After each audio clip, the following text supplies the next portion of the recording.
You're listening to WZYE 95.9 FM. You are listening to WZYE 95.9 FM, the most influential name in Caribbean radio in the tri-state area. Broadcasting from East Orange, New Jersey, the most influential name in Caribbean radio, WZYE 95.9 FM. And of course, let me say a special hello to all the WZYE 95.9 FM listeners. It's in the village with the dark triplets on WZYE 95.9 FM. And of course, ladies and gentlemen, we know you. We come to you every Tuesday, Thursday, and Saturday from 7 to 9 p.m. That's 7 to 9 p.m. And let me bring in. We have the triplets in tonight, boy. Are you guys hearing me? Yeah, I'm hearing you. Good evening, listeners. Good evening. We have the triplets. Plus we have the love child. That's the love child. That's what he calling himself now. Yeah, that we calling himself. Yeah. Good evening to the triplets. But you know, he's an outside child. That's all you have. Good evening, everyone. Made from love. Yeah, boy. Well, I know nobody don't say nothing about my hairdo. I in a warring mood. All right. I mean, say nothing.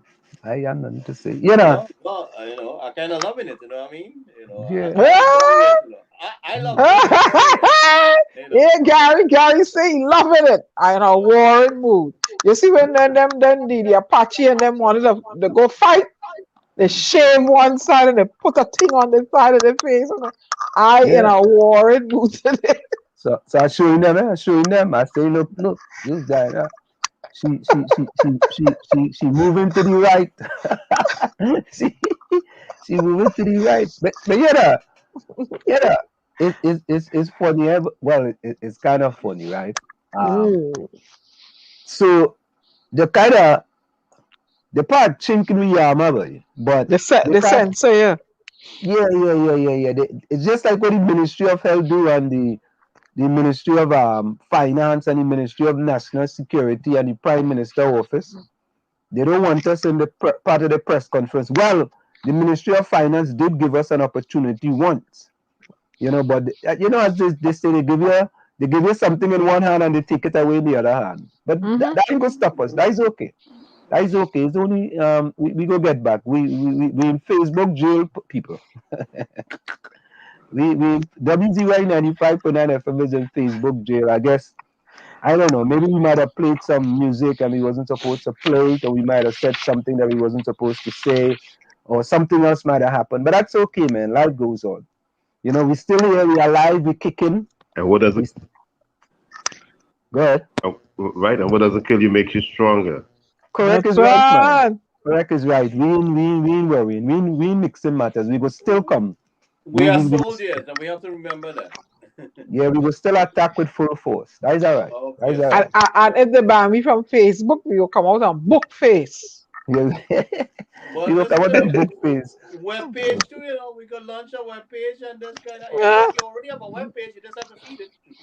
Yeah. So to all our loyal followers who follow us on Facebook, we wanted you to go to YouTube, go over to WZYE TV on YouTube, and you'll be able to get us because, right now we just streaming on Facebook, right? On YouTube. I mean on YouTube. Yeah, we just streaming on YouTube because they put us in jail for 24 hours. So who sing that song again? We living in jail. Oh, it's Emba sing that song, yes? We living in jail. Yeah. So what is the latest, folks? I mean, there's all kind of thing going on. What is the latest? Gary, what's the latest, boy? Let me say a special hello to my wife and my mother-in-law and my sister-in-law and everybody. All of them outside. And we had a discussion, boy. Yeah, Mark Daniel, welcome. We had a discussion today, boy, and I want to say something. You see, women that see things that men don't see. women that see things that men don't see. Mm-hmm. You know, my wife, my mother-in-law, all my sister-in-laws, boy, saw something about Dr. Rowley, boy, that I did not see. Seriously, because of course he was up close and personal in our house. And you know, I was just having a discussion with my sister-in-law. My sister-in-law is a breast cancer survivor. And she was saying some things to me, boy, that I never heard my sister-in-law speak before. My sister-in-law said to me, she says, you know, Anselm, let's call me Slim. So my sister-in-law said to me, you know, she says, Slim, you know, after all that you did, Dr. Keith Christopher Rowley even spit your way.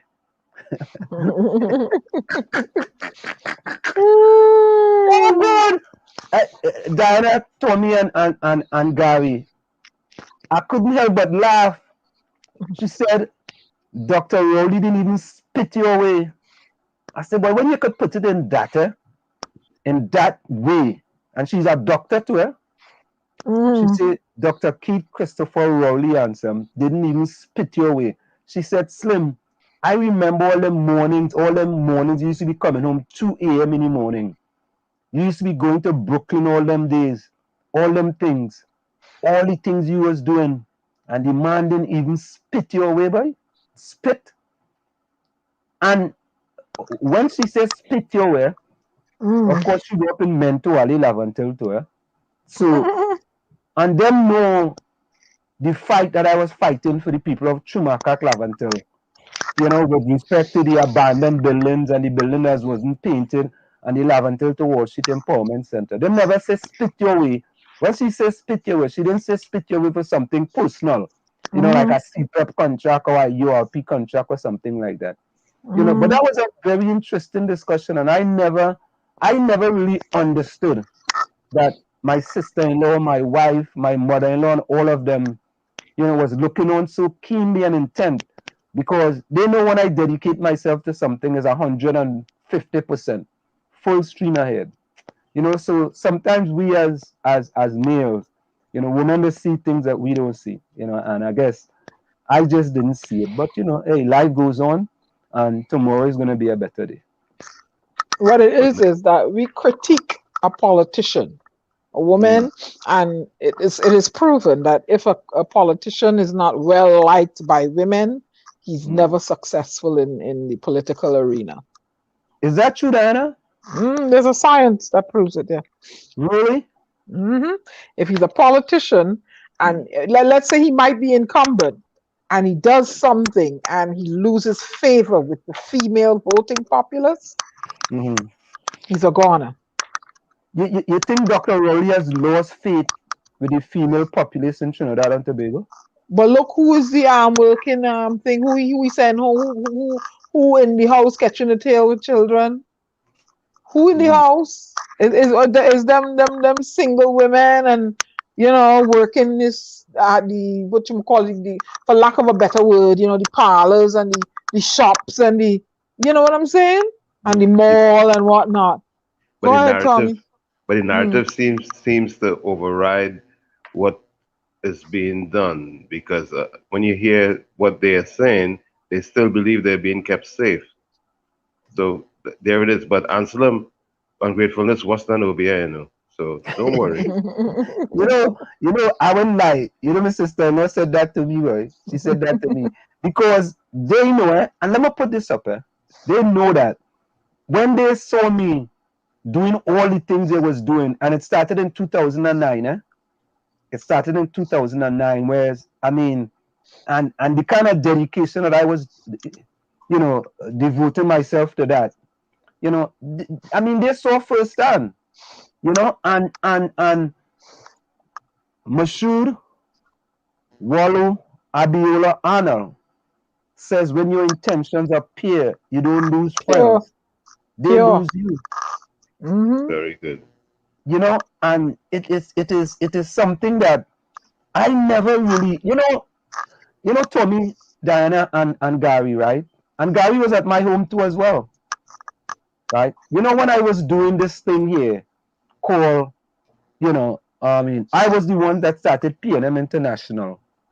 And when I started it, and at that time, Patrick Manning was the leader of the People's National Movement, right? I think Patrick Manning was still the leader, and then there was an election, and Dr. Rowley came into office, and I said, you know what, boy, I'm going to fully support Dr. Rowley because we believe, and I believe he could be next prime minister. And in our house, my mother-in-law, who's a praying mantis, she just pray too bad, pray, right? She said right there and then,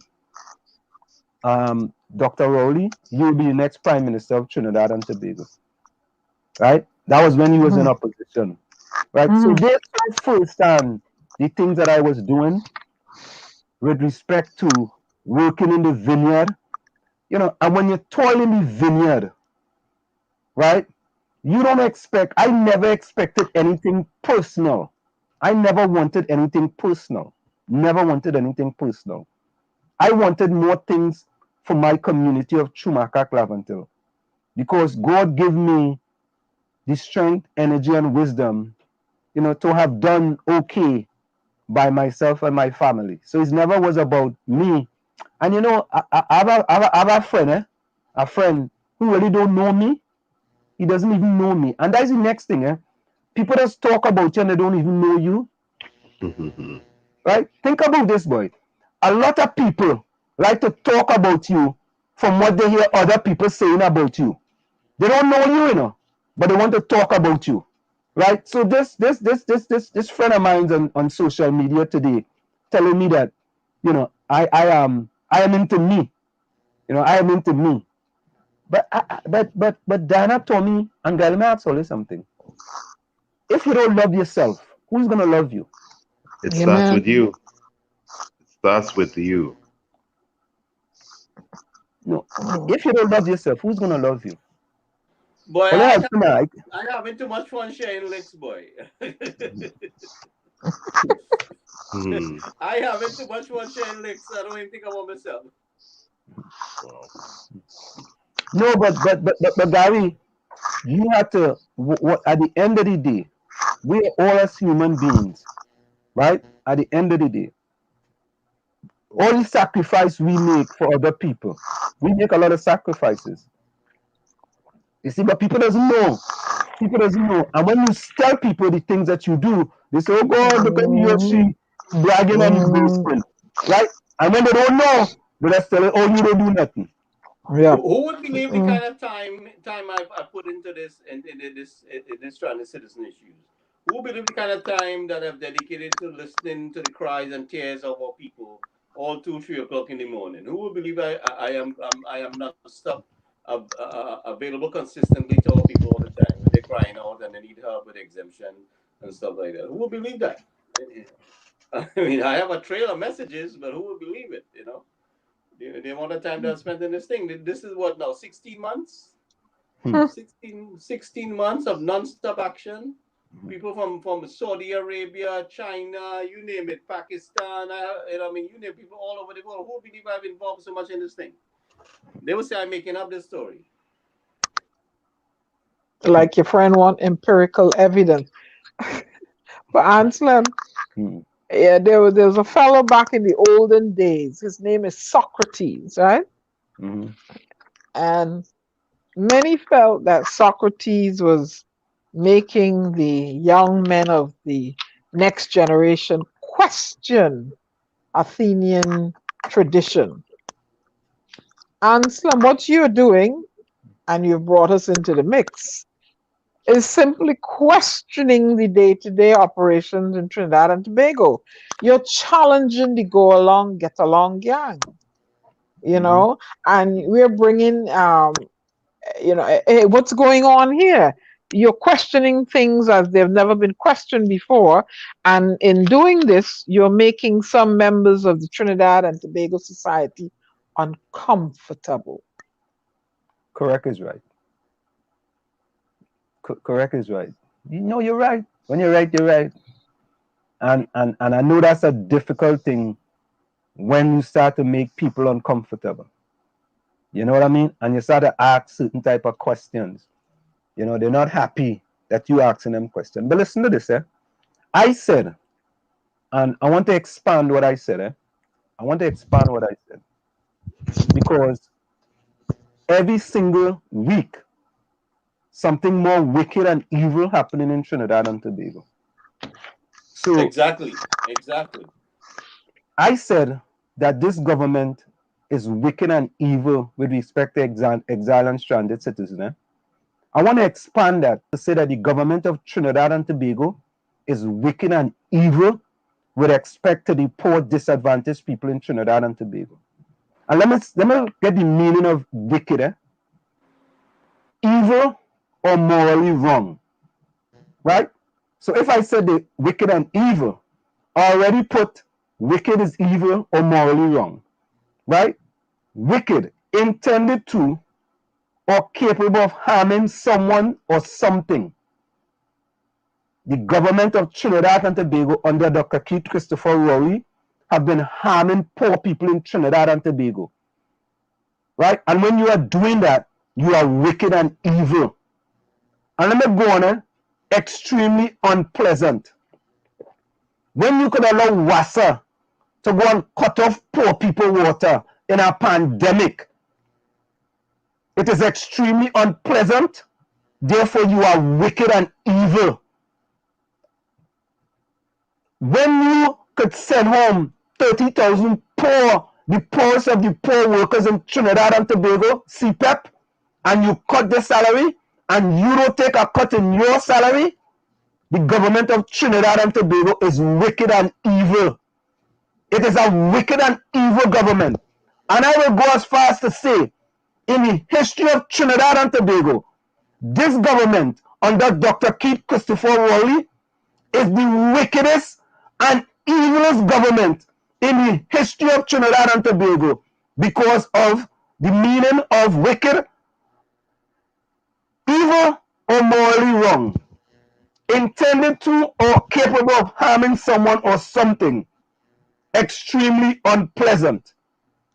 The definition of wicked and evil. And this government under Dr. 𝗪𝗏𝗏𝗏𝗏 is wicked and evil to poor people in Trinidad and Tobago. And my final example, when you have an aged person standing up outside in the rain to go get a vaccine so that person can save their own life, and you didn't think about doing something beforehand, it is a wicked and evil government.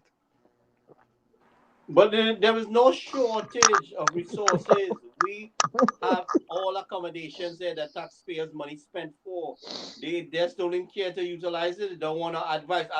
And some this government don't want we suggestion, they're retaliating against our suggestion, and we have to keep stepping in their face consistently to break them. They're rebellious against what we're trying to say and trying to do.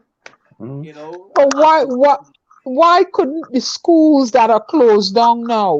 Why couldn't the old people go into the schools and sit down in shelter and wait for the vaccine? You have your most vulnerable. I see the lady get up on the chair, the woman stiff. I mean, I have a arthritic condition. I am over 60. They would have me out in the cold and the rain like that too. I mean, come on, Dr. Rowley. Come on, man. Nelson Mandela said it. It's not how you take care of the upper echelons of society. It's how you take care of those that are most vulnerable. That is how you are judged as a leader. How you could take them, these old people, and I'm watching the poor, and people want to say, oh, well, who send them there? What do you mean, who send them there? Turns the answer to go and get the vaccine. So they're fighting for their life. They're frightened. They're going to save their life. Only again, this thing is getting me. Somebody told somebody, a staunch, red and ready person, right? Tell me what?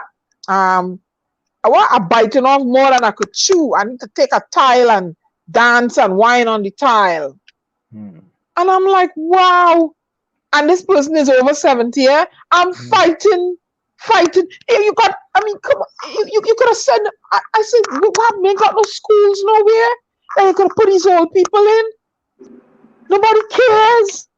Nobody cares for these old people. Oh my God. You're getting to see how heartless our own people is towards our own people. Are they drunk and badly this juice? Something wrong, man. And what I'm not getting. We have a lot of bright minds there. We had one on the program. Who cares what political affiliation this woman is? Pull the woman in and pull from her resources in her brain and get this thing going, this vaccinate to operate, to get it on track. I mean, come on. You all educate her. She's a doctor in public health and she's just squandering. Why? Because somebody's arrogant and somebody believes in PEP. Nobody don't believes in the PDP or this and the UNC. And I'm tired of it. I'm tired of it. I'm fed up. I'm fed up with all of them. But when the people suffering, the most vulnerable suffering, see me here, real vexed today.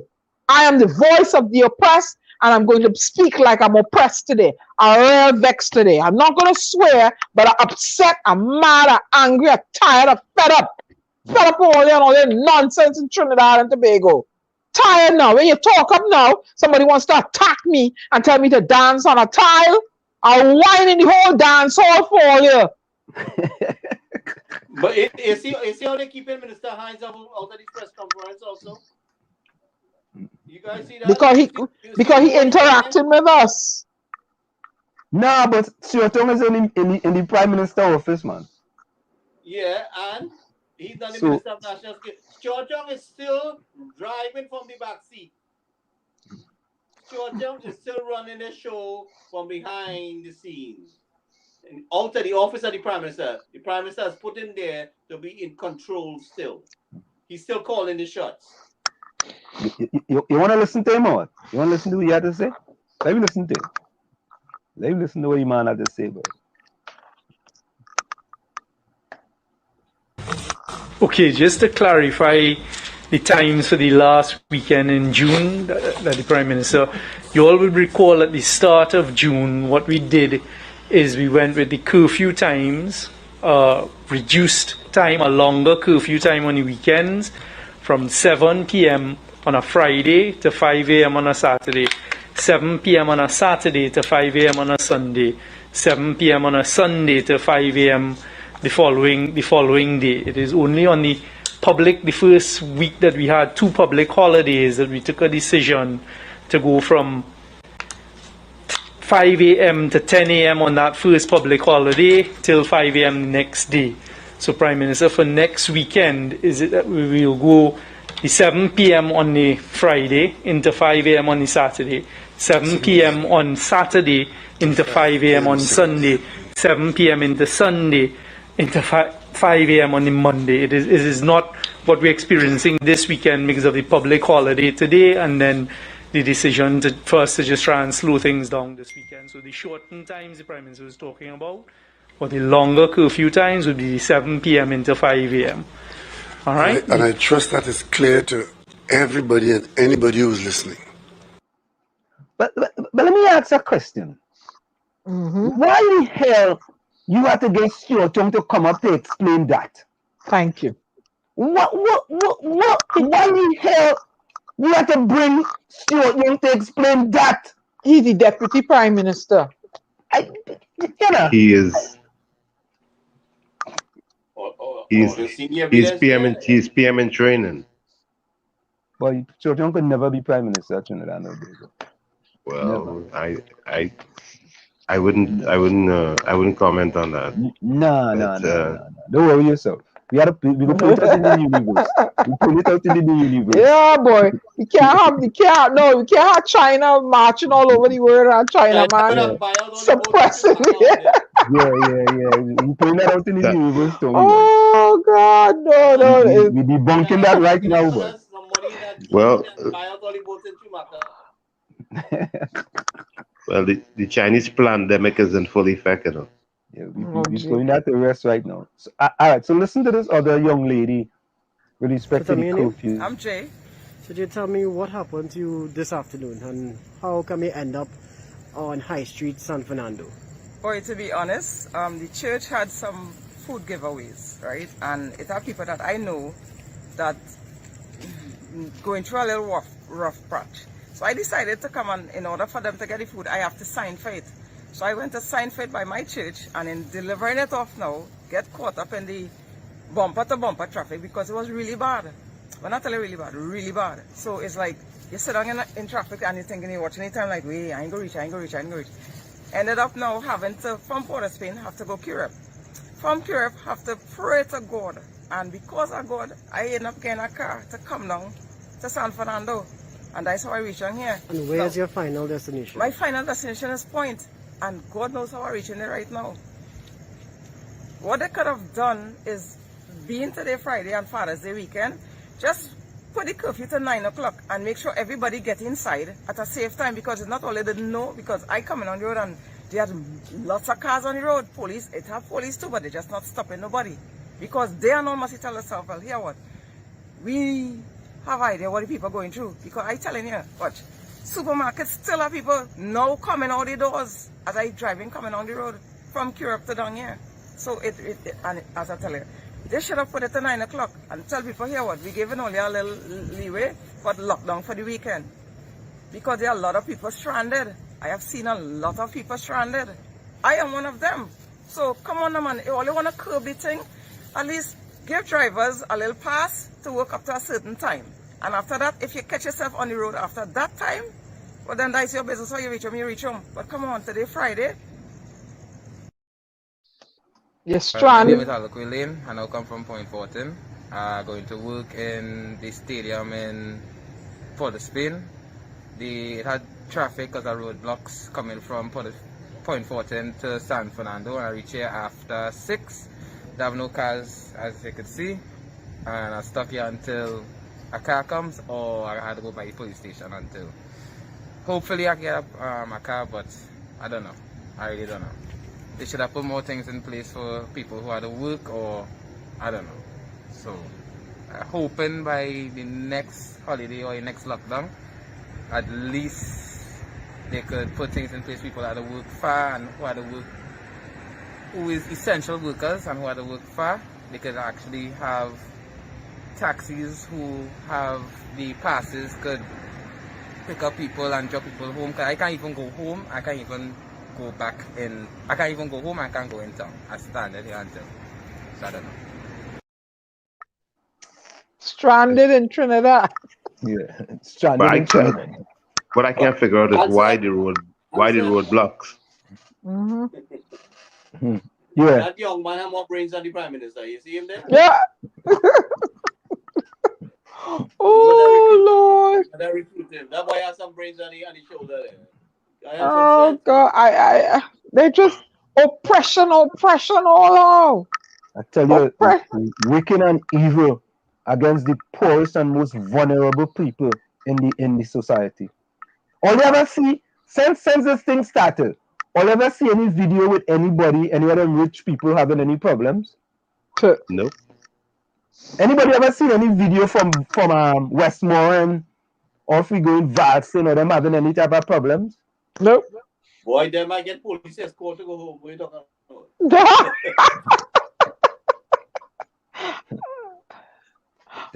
about? This thing is just, that's what I'm saying, and I'm going to say it over and over again. This government here, under Dr. Keith Christopher Rowley, is the most wickedest and evil government in the history of Trinidad and Tobago. There's been no other ones. No other one. Poor people suffering more than anything else. And it's like they just cannot get it right. WZYE, I don't know how you could sit down and be in charge of WZYE, and in a pandemic, you're going to cut off people water. And they try to say it's the big business entities that they're going after that owe the water or owe the charges. I say, but you know, I don't know, man. But if you use a businessman and the government doing things to harm your business and still want you to pay, what you going to do? You're going to protest? You're going to detest that? The government has cost businesses so much money that they cannot even pay the bills. The businesses and some of these businesses can't even pay the bills. Cause the government owe them money. And you need to wash your hands in the pandemic. You need water to wash your hands. And what I don't understand, I'm gonna mention, there's no moratorium on mortgage. There's no moratorium on deferment of paying mortgage, deferment of rent, deferment of credit card payments. And Tommy mentioned that the banks are making a profit. They're making a profit, yeah, because record profits, not just profit, record profit. Record profit, because you know why? All the fees they're charging for withdrawing money to keep your money and all that, and the fees for getting these bank statements to go and get this small change, this $1,500. You know what I'm saying? And he didn't even call a moratorium on nothing. Nothing. He just leave the poor man to suffer.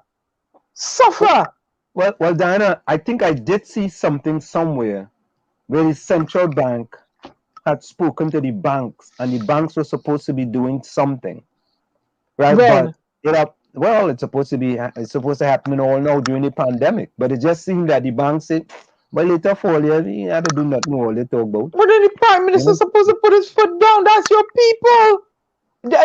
Like how Joe Biden and them come and say, they're not supposed to, put out nobody, pay no rents and stuff like that. Yeah. Mm-hmm. Yeah, and a lot of the electricity company offer you late payment, a payment plan, all kind of thing. You know what I'm saying, right?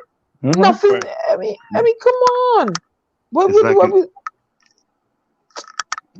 The economy goes on pause, Yep. So here is the minister telling workers to focus on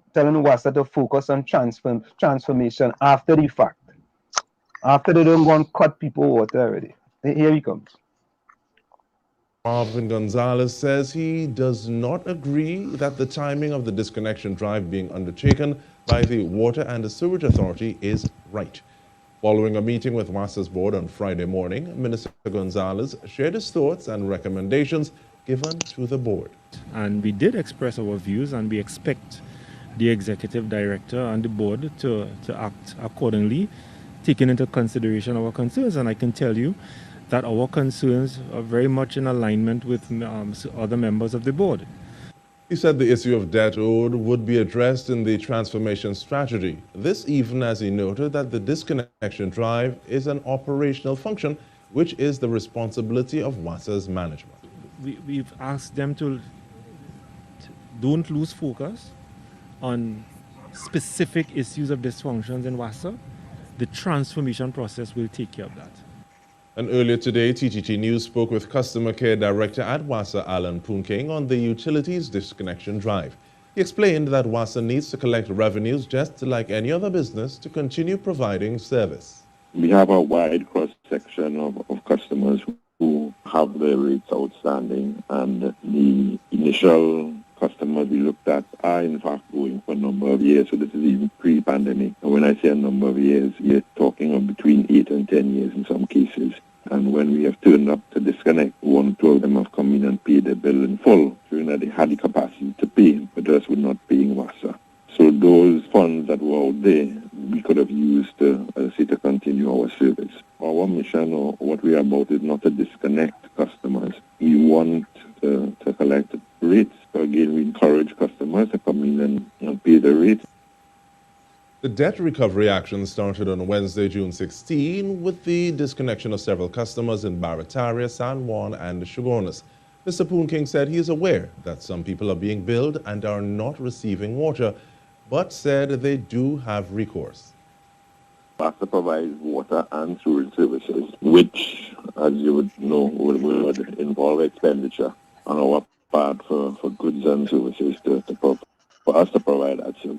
In particular, against the backdrop of the need for potable water in general, and more so during the pandemic, we have the need to collect money so that we could continue providing the service. So we have been providing the service throughout the pandemic, but it has come where, in terms of cash, we need to increase our cash flow for us to be able to sustain the service to customers. In response to WASA's ongoing disconnection drive to cut the water supply of customers who have not kept up to date with their bill payments, a large number of people came out on Friday to settle outstanding arrears at the company's San Fernando office. TTT spoke to customer Gloria Martin, who explained that the closure of several WASA offices caused a problem for people to pay. Well, most of us couldn't get to come out to go and pay bill, plus some of the offices the WASA offices were closed. There's no way that you can pay your bill. And now seeing that they have a process going on whereby they say that they start disconnecting. Water is life. You don't want to lose your water. So it's either you come and make some agreement with them whereby you can pay your bills. Ms. Martin said she's grateful that arrangements are now available to allow a staggered payment of the charges.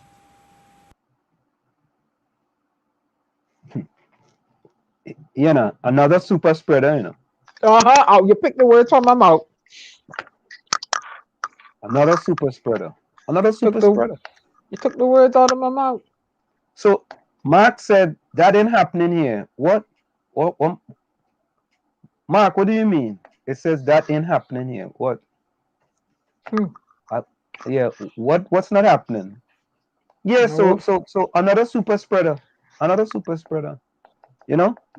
And But what go ahead, Diana. Go ahead. No, you go ahead. Go ahead. And you see, Diana, we could never expect anything from the Go Along Get Along P&M gang to discuss any of this information on any of their programs. Nope. Right? Because, you know, and so check this out. A fella I know, well, I don't know him, but his name is Anthony Morgan Beach, right? He's a staunch P&M. Staunch P&M. So I put up this post here, right? Governor Cuomo announced COVID-19 restriction lifted as 70% of adult New Yorkers have received first dose of COVID-19 vaccine. You know what that fella said? He said, okay, but they haven't reached herd immunity. Right? and I said, boss, 2% of the population in Trinidad and Tobago is fully vaccinated. 12%, right, of them have been vaccinated. So you want to argue with New York, which was the epicenter of the pandemic. Now they have 70% of the adults vaccinated, and you want to question that, boy? Because you are part of the Go Along Get Along P&M gang? I mean, how could you question that? But, you know, maybe I am missing something. I think it's me. I'm missing something. Because, you know, go ahead. You know what it is? I shudder to think, you know, it's sad, you know, in Trinidad and Tobago. You know, I grew up there, you know, so I know the dynamics, I know the culture, you know, I know what's going on. And yeah, like Judge Volney said it, retired Judge Volney said it. You're going to frustrate these people, so you're going to frustrate. Because right now, everything is visible. The have and the have nots, right? People have to go line up for a hamper of food. I don't know how long that will last. How many people in the household, right? I don't know how long $1,500 going to last. And the people... If you get it. The people, they're gonna get fed up. Enough is enough. They're gonna get fed up. They are. Yeah, people frustrated. Yeah, you're frustrated. They're gonna get, because number one, they are no carnival. They can't line. They can't party. They can't work. They can't sell. They can't. You understand? And next thing too, you're giving them, you're ticketing them, fining them for something they breached the curfew for. Look at that poor guy who get caught stranded in San Fernando. I hope he didn't get a fine, you know, for breaking curfew, right? But let's hope not. But let's say someone doesn't have a legitimate reason for being out in the street. or they got caught legitimately out in the street trying to get, you know what I'm saying? Because of a roadblock. Because of a Because roadblock of by the TTPS. Thank you. They gotta go find this. You're gonna find this person. You're gonna go. You're gonna administer a fine to this person who ain't working. There's more oppression, more anger. So angry, oppressed, hungry people. I shudder to think. I don't even want to go there. But Diana, look at this, right? Look at this. Check this out, right? If you had to go by, say you're an essential worker, right? No and you bus take service. PTSD to go from where you have to go to work. It's an essential service, right? No service.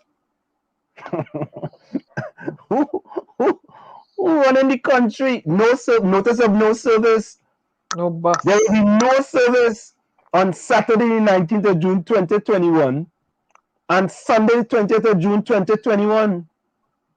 Our regular scheduled service shall resume on Monday, the 21st June, 2021. Eh?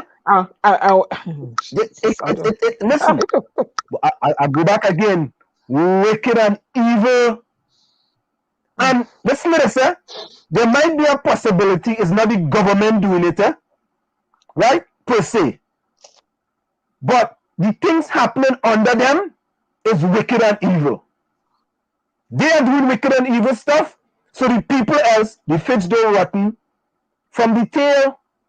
So when they are doing wicked and evil stuff, right? WASA, PTSC, CPEP, all of them believe now, just nobody Tech to it, all of them they believe now that it's acceptable to do these things. I don't know. Answer. I don't know how Trinidad get like this. How Trinidad How did we get this correct? How did we get this way? Maybe Tommy could tell us, or Gary, how the hell did we get this way? Dr. Rowley, jackass the scene, boy. Oh God! Oh God! He's the man that comes into your house and tell we he want to be prime minister, right? And we give him the chance. We give him the chance. Give him the support, right? I mean, we didn't. Give everything that we could have done. We campaigned for him, for social media, everything. We did everything possible. All right, and we was ready to roll to assist him to make sure he succeeded. But after he won, he didn't want no advice and no suggestion from anyone else. So I mean, the man jackass this scene. You see everything that the man do is chaos. It's chaos upon chaos. No consideration towards our people at all. No consideration. The man is totally heartless. Leadership. But Gary, the man say, listen to this. Watch this, Gary. Look. Let me move that thing right there. Mid-July? Borders reopening set for mid-July, Gary.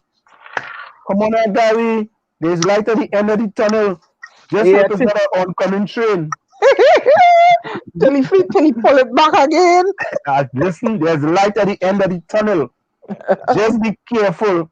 It's not an oncoming train. Borders reopening set for mid-July. What train coming to Trinidad again? We have a new train coming out. What's that train? What's that train coming again? Delta. Yes.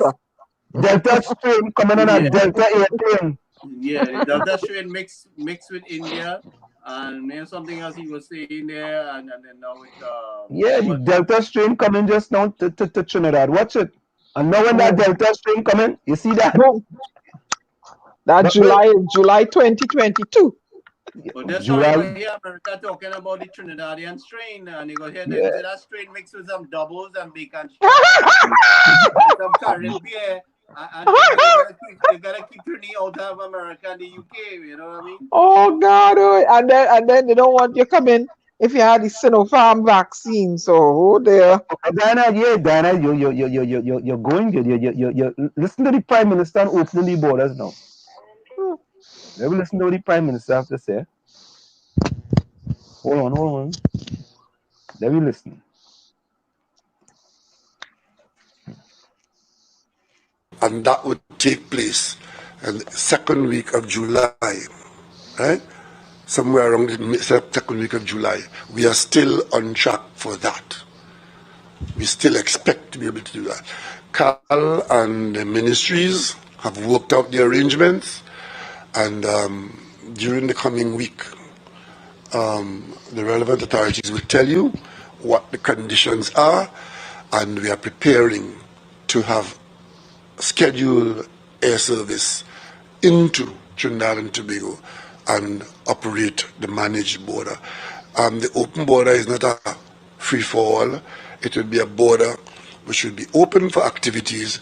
The most important thing would be there will be scheduled arrangements, and persons who are vaccinated as against who are not vaccinated would be treated as groups of people with different conditions. And I trust that the conversation that I see developing there, I trust that you understand what is happening outside right now, even with heavily vaccinated populations. We are not out of the woods yet. You would have heard about the Delta? The Delta variant in the United States and in the UK, which was really the variant that came out of India. We had the India, South Africa, Brazil. We are dealing with that now. So even as we are is on. I don't want to listen to no more. That fella, he has become so predictable. Eh? That's why I tell you earlier, be careful. There is light at the end of the tunnel. But be careful, it's not an oncoming train. Eh? You hear what he says? Listen carefully what he says, you know. Well, it's scheduled for middle of July. But what's that strain again? What's that strain? The Delta strain. The Delta strain. We have to keep our eyes on the Delta strain. Eh? That is the oncoming train right there. So that's coming from the United States. Yeah. Here we go, Gary. Delta train. Yeah. But you see, Gary, Diana, and Tommy, you would expect people in the media, especially those in the go along, get along P&M gang, you would expect them to kind of analyze it, and while they are there in that press conference, ask some questions to the Prime Minister. The Prime Minister. No. If the Delta strain comes to Trinidad and Tobago, does that mean you are going to shift the opening of the border? Period. They're not going to ask that. But that's easy questions, man. Them questions ain't that difficult. If the Panam strain comes to Trinidad, right? Are you gonna if the 𝗪𝗶𝗶𝗹𝗵 strain comes back into Trinidad? Are we? If the Air Jamaica strain comes into Trinidad, they're not using Delta as referring to airline. They're using Delta as referring to region. No. To the Greek alphabet. Alpha, beta, theta, delta, gamma. Whatever they want to use. But you would expect. Mark says WASA service have never been 100% since I know myself. So what service they talking about? Mark also said if something already open, can it reopen? Well, listen. I just want people to think critically, and or let me see if we can get this other one quickly about the Sinopharm vaccine. No, right? Oh Lord. Regarding the whether we don't have control. Listen to this. We don't have control over what other countries decide regarding their vaccine, right? So let's listen to this one. I think this is it here.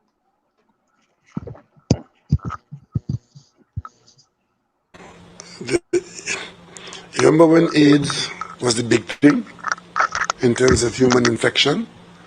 And there was a period of time when if you came from Haiti, you couldn't enter certain certain countries because it was supposed to be a Haitian virus. These things will work their way through, right? And if countries take decisions like that, there isn't much that we can do about it, right? But our policy of once the vaccine is carrying the authorization of the WHO, we will accept it, right? And it wouldn't be a preference situation. The yardstick by which you will be allowed to use it here in this country is that it must be one that is a WHO approved vaccine, eh?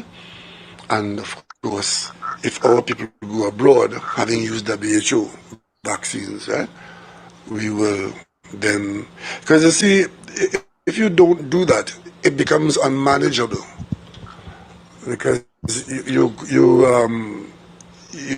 have someone said, I've been vaccinated with a vaccine and call a name.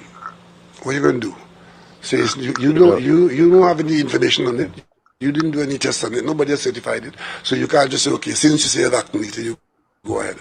That makes a nonsense of the whole thing. So you have to have some kind of arrangement as to what is acceptable and what is not.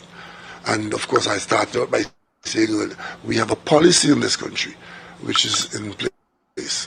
And of course, the policy can be adjusted because there are vaccines, but they all would have got the ones that are being used in the countries that we would expect to get people to come to us from, the emergency use vaccinations. Right? If those are the ones, then we haven't got a problem. On the other hand, we have to come up with we have to respond to people who are coming from other areas where they say I've been vaccinated with XYZ. How do we treat with that? And the answer is we have to be guided by the WHO emergency use authorization. And the flip side to that is some countries are accepting locals who have been vaccinated with some. That's entirely up to the country that is doing that. We can only speak for what happens in Trinidad and Tobago. And when our nationals go abroad, wherever you're going, you will have to subject yourself to the conditions that they have laid down. Just for clarification, persons who are not vaccinated will be allowed into the country when they go under different conditions to the ones who are vaccinated. Right? But we will get more details a bit later on. I ain't going down there. They're not putting me in. Sometimes more means less. He needs to say less. Less means more. Less means more. You know, he says he goes out of his league when he starts talking about things that he really seems to be bumbling and mumbling. I don't know. To me, I'm like you, man. I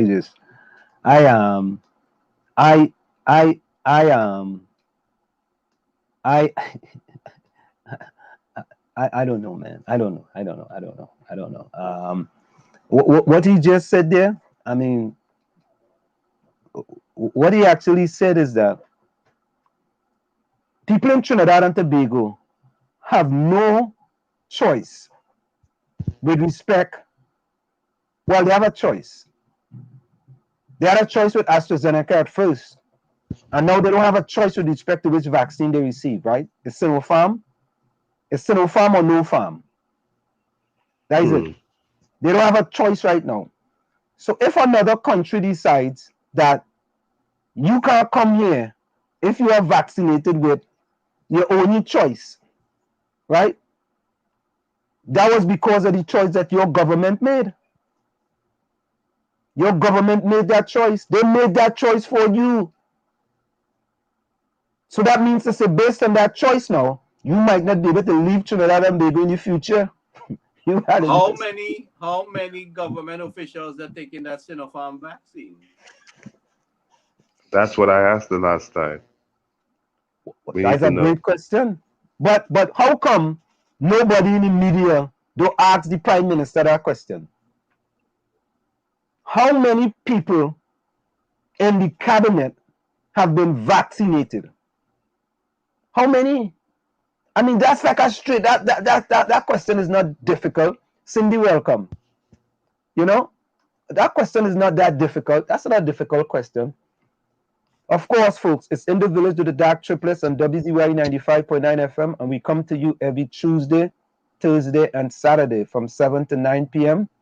You know, we're going to go for a quick break, and when we come back, we got a lot more for you. So stick and stay.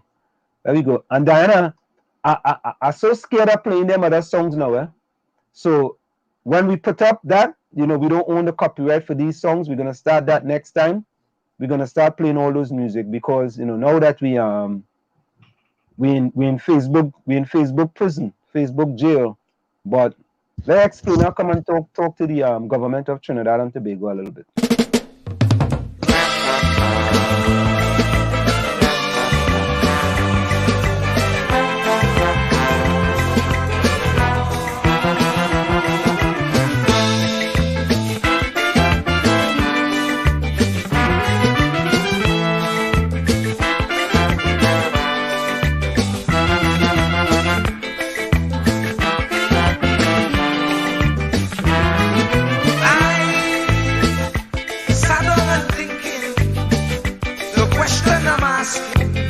Is Pharaoh still existing?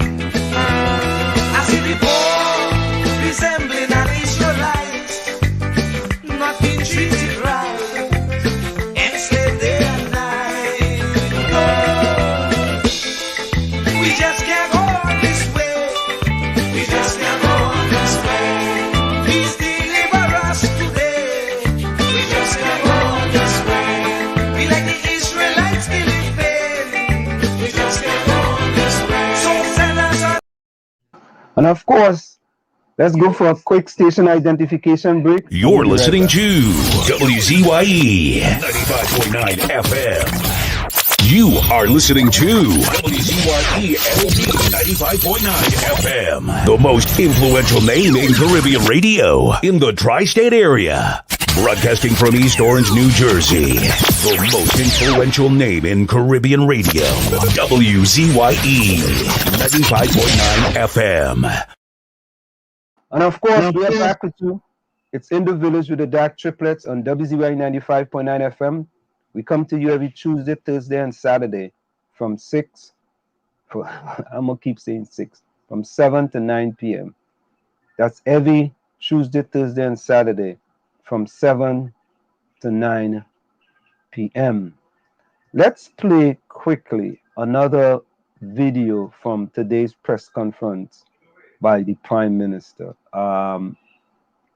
So we had that one, vaccination and travel. We had Stuart. Now let's hear the Prime Minister talk on... Mute your mic, Tommy. Can you mute?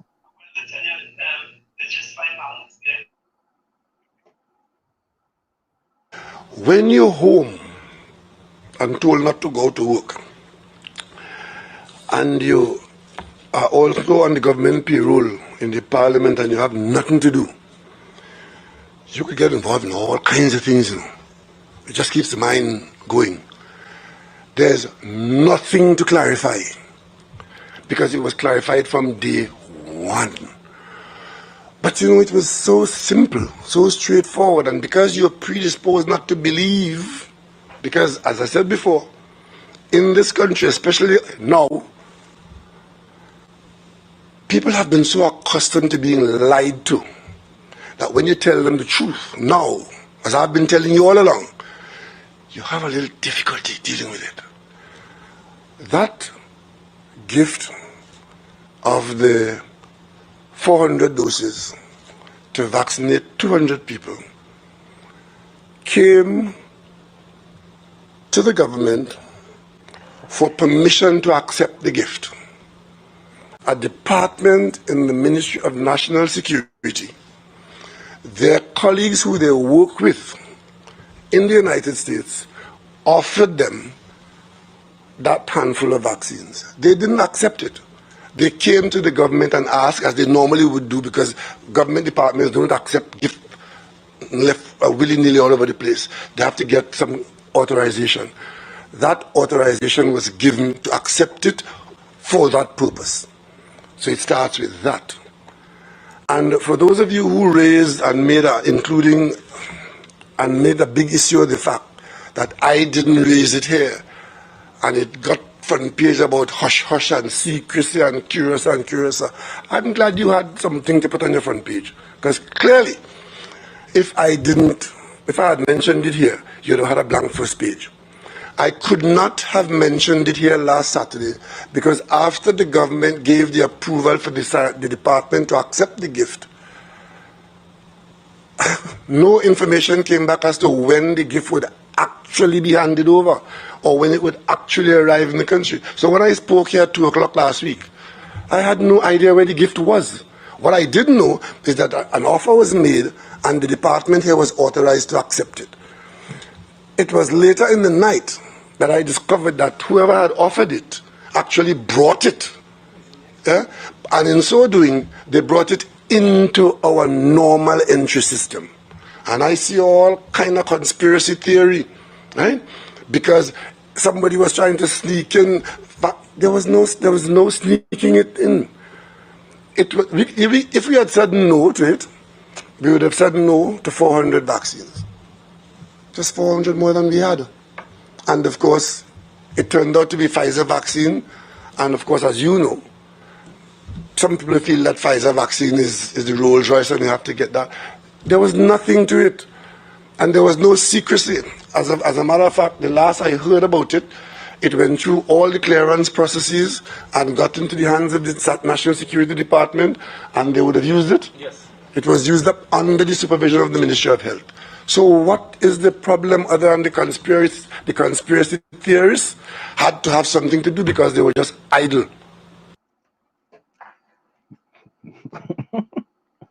Oh, God. Yeah, but... You think we should call him Dr. Liar instead? Uh-oh.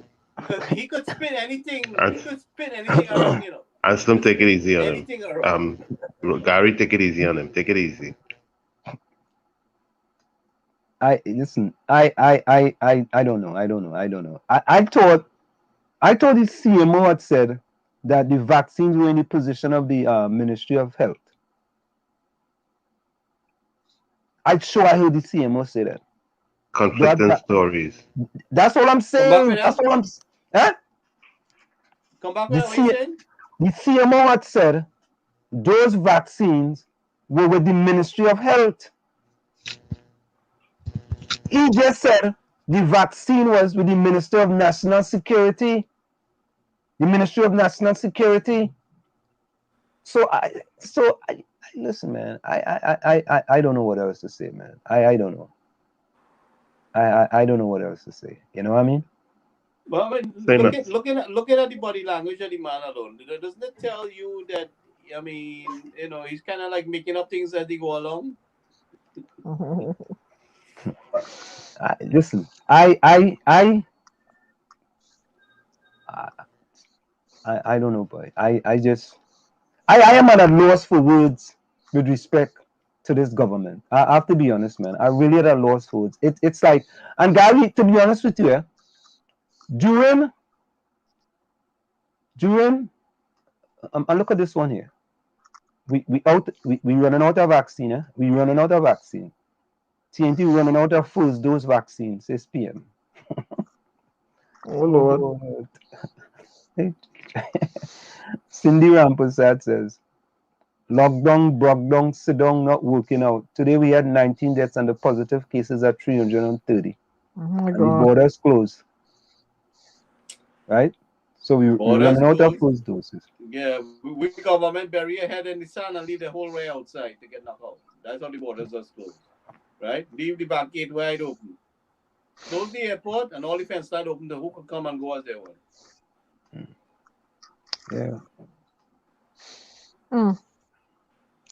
Expected a young lady who was stranded over here since the borders closed. Her baby, she has a baby with an aunt. The aunt has become ill with COVID, so there's an issue about taking care of the child.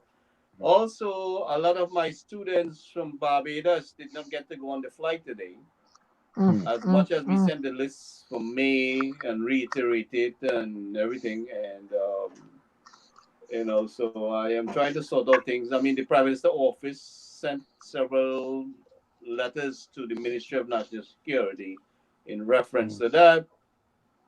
And so they were part of the list from the first batch that went home. So they were already on that list.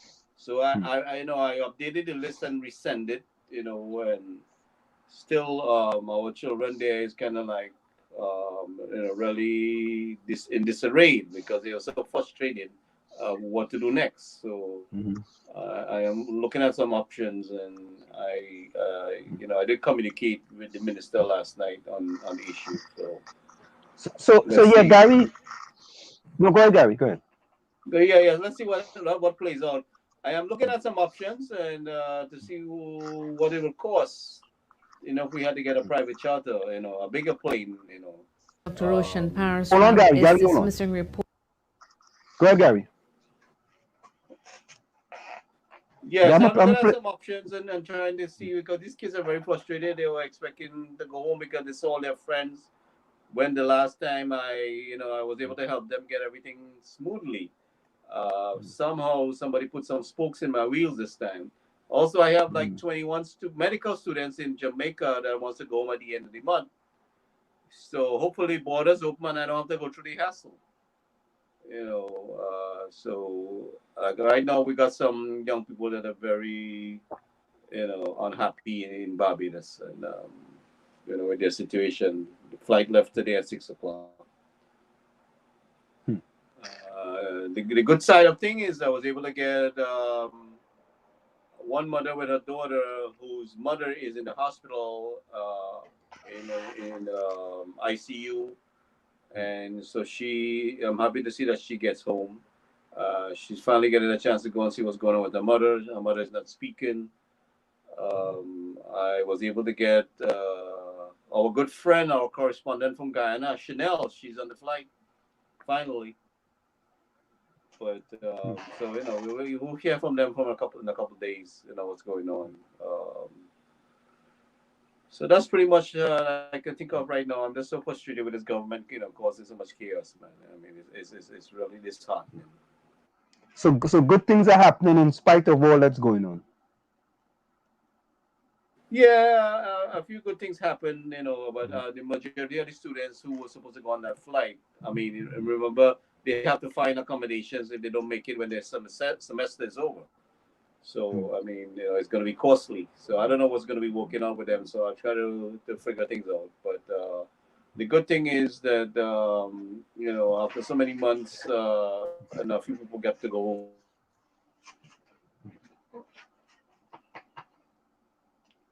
You still there, Gary? All right, Gary's going to join us back. So here is the video, I think, with respect to the CMO on Pfizer vaccine. Reports that the Ministry of Health was unaware of the shipment of Pfizer vaccines from the United States. He says the vaccines are now in a bonded facility until it is approved to be used by the Ministry of National Security. Sunil Lala reports. When it actually got physically to customs, that is when my principal pharmacist would have been notified that it was there, and she actually physically went to receive it.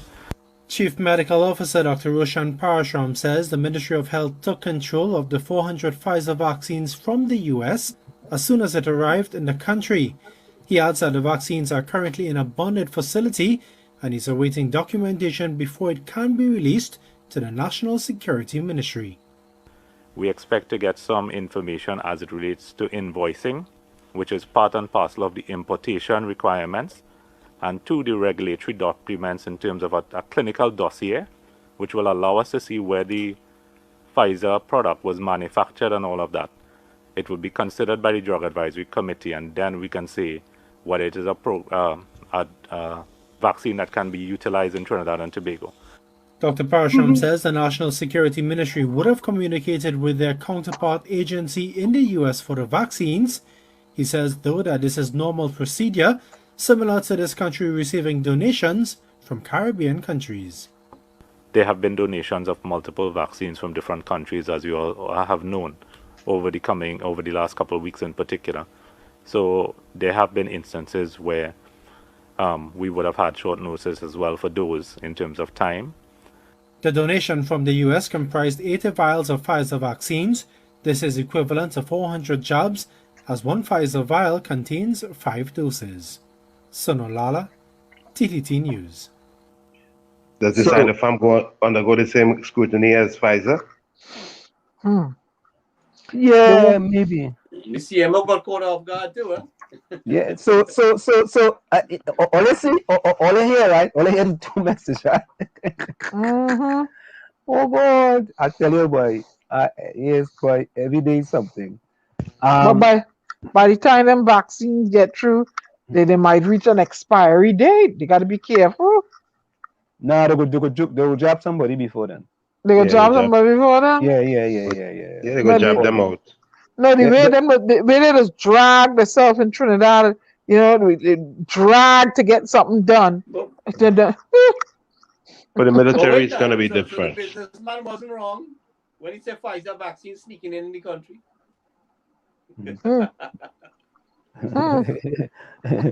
Mark Daniel says, honestly speaking, you guys are doing a commendable job and it's not going unnoticed. Thank you, triplets. Yeah, Mark. We like to deal with facts here. You know what I mean?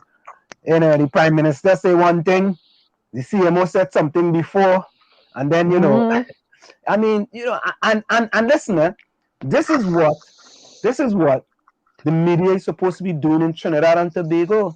Yep. What you are supposed to be doing, and I saved that video, right? The Prime Minister said it was with the national security. So you would think that the vaccines came in, and somehow, if you listen to him today, it ended up with the Ministry of National Security. But the Minister Hines was not available to be questioned. He was not available to participate also. But Gary, I think after that woman buff him, they put him sitting on the bench. Or in a corner. She was out of place to buff him. No, she was out of place. But the Prime Minister buff nobody today. We are dealing with the situation in Trinidad and Tobago where, I mean, no matter who wants to have their opinion and we should do this and we should do that, Trinidad and Tobago is bearing the brunt of these immigrants spilling over to our country, and which has caused so many deaths via COVID-19 now. So it has cost Trinidad and Tobago tremendously. So Canada could back and everybody else could back, but they better jump in and put their money where their mouth is. They can't vote for our minister. They're out of place. But Gary, all I hear the Prime Minister talk today about people who are vaccinated can come into the country, right? Yeah. You remember how weeks ago we here on WZYE 95.9 FM was telling the Prime Minister, listen, let exile and stranded citizens who are fully vaccinated come into the country. Come home. That was weeks ago. Weeks ago. I have to say that he's responsible for the exile and stranded citizens, whether they're vaccinated or not. That's number one. He should bring them over there, quarantine them, and address the situation from there. So he has to take responsibility. So I would say Trinidad and Tobago citizens, should have, that's his responsibility, vaccinated or not. That's right. But we were just saying, Gary, they have an exemption in place, right? And they don't want to shift from that exemption. So that is plan A, is exemptions. Plan B could have been weeks now. Weeks. Because you could get a vaccine anywhere here in New Jersey, anywhere, You could go by Walgreens, you can go by CVS, you can go by Rite Aid. Vaccine galore, boy. Yeah, I see it. But and ain't no long line. No line. No line. Because we have you gain vaccine like vaccine spreading like Gatorade now, boy. Since summer coming is vaccine after vaccine after vaccine. Yep. You understand? And watch we in Trinidad. Watch we. We limping along. 39,000 people get vaccinated. 2% of the population is fully vaccinated. You limping along, boy. and and the Prime Minister will come and tell you, yeah, all you know why that is? We can't get vaccine. We trying to get vaccine all over the place. You think we don't want to get vaccine? We want to get vaccine. The only vaccine we're using is WHO approved. Yes, but why We he can't wasn't get, asking for the Indian vaccine, and it's only when he got licked to it then he decided to save face. but Gary, you can't get WHO approved vaccine. You ain't getting it. So people dead all over the place. Left, right, and you waiting for WHO approved vaccine. And you getting upset with Guyana because Guyana using Sputnik and saving people's lives in Guyana. You upset with them. Right? If Ghana had waited for you so you could get vaccine to Ghana, then people done dead in a long time. Oh boy. Sure, John wanted to wait for the Chinese vaccine, boy. That was the game there, to wait for the Chinese vaccine. And look, first dose 176,000. We have 1.39 million people in Trinidad and Tobago. And I want all you to understand, there's no vaccine. We can't get vaccine. Nope. We could get Sinopharm. Right? We could sneak 400 Pfizer vaccine into Trinidad and Tobago and we get catch. Right? We say, well, no, we didn't sneak it in. People, why people saying the vaccine gets sneak in, the vaccine wasn't snuck in. Right? Now think about this. A person talked about vaccine that came into Trinidad and Tobago. Maybe he opened his mouth too quick. Right? Maybe I seen the dossier that it was coming. Yeah. Albert Montano asks, do I believe anything that I hear? Well, let me say this.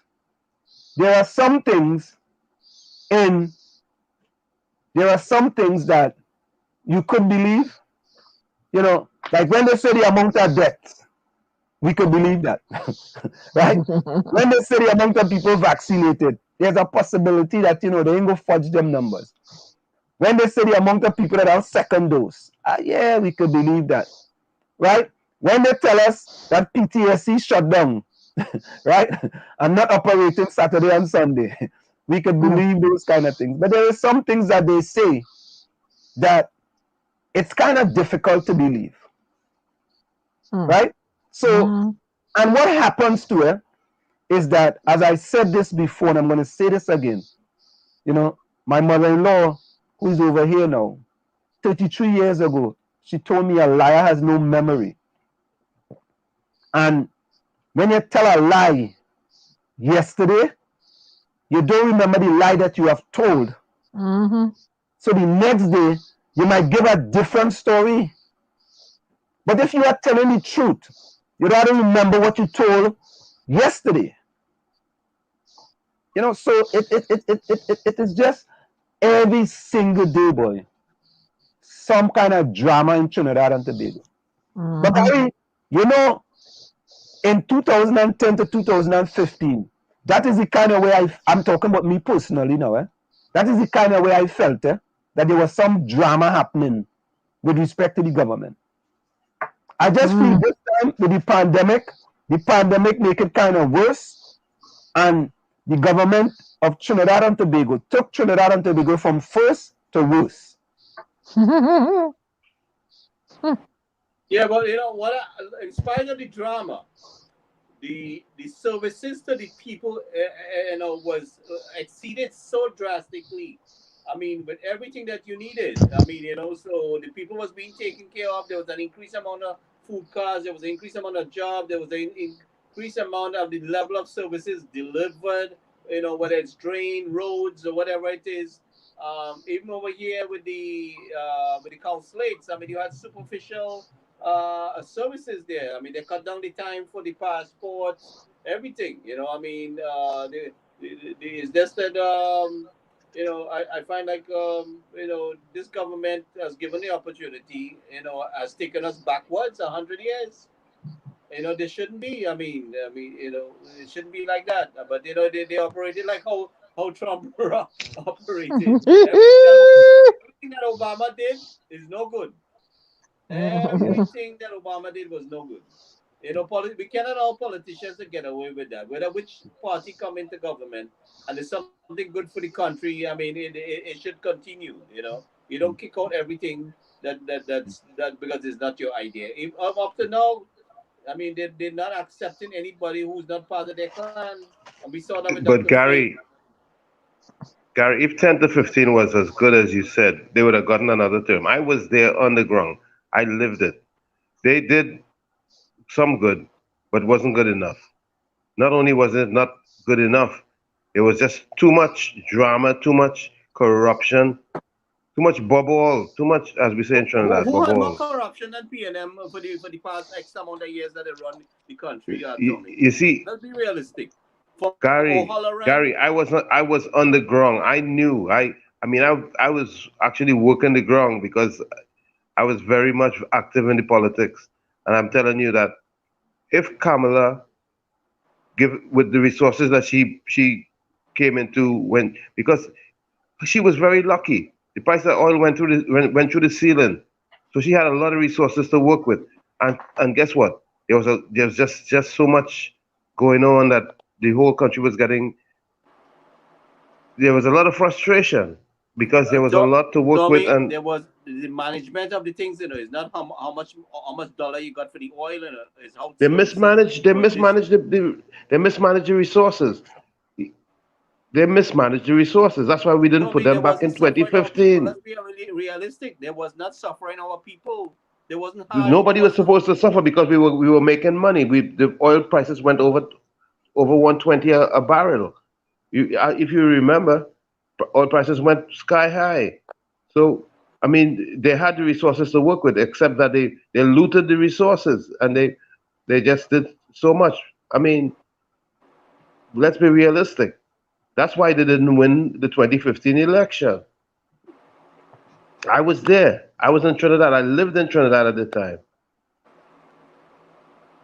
I can't agree with you on that at all. I went against her because of her attitude. You know, in the sense that aspect of it. But everything that I did with her for her, she was not communicating. There's a lot of things we could have done better. But as far as the service delivery to our people, it was far exceeding to what Dr. Raleigh is doing. But if Dr. Raleigh seems to be a very heartless. He's very arrogant. He's very inconsiderate. You can reason with Dr. Raleigh, tell him, well, the people suffering here, and we could do something to help. We even try to team up with the government. I'm not denying what you're saying. I'm not denying what you're saying. All I'm saying is that the reason why we didn't put Kamala back is because it was just a madhouse. Well, there was a lot of reason why she didn't get the support, but I'm comparing the level of services now that you're seeing between the two administrations, and she was never heartless like that towards our people, and that's what I'm looking at. Dr. Raleigh has shown. He has a heart of stone. He has no.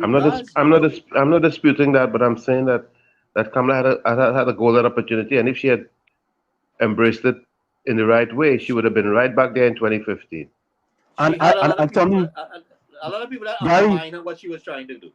But Gary, I totally agree with Tommy. I thought that between 2010 and 2015, I felt Mrs. 𝗪𝗶𝗹𝗵𝗴𝗲 had a great opportunity to change politics and the dynamics in Trinidad and Tobago, right? For a long, long time to come. And, there's a saying that you got a second chance to make a first impression. All right. And the impression that she left, right? Listen, there was a lot of people around her who of course did, but at the end of the day, she was the prime minister. That's right. The buck stops with the leader. And as I said, a fish doesn't rotten from the tail. Right? Everything stops with the leader. And I've said this also, Gary.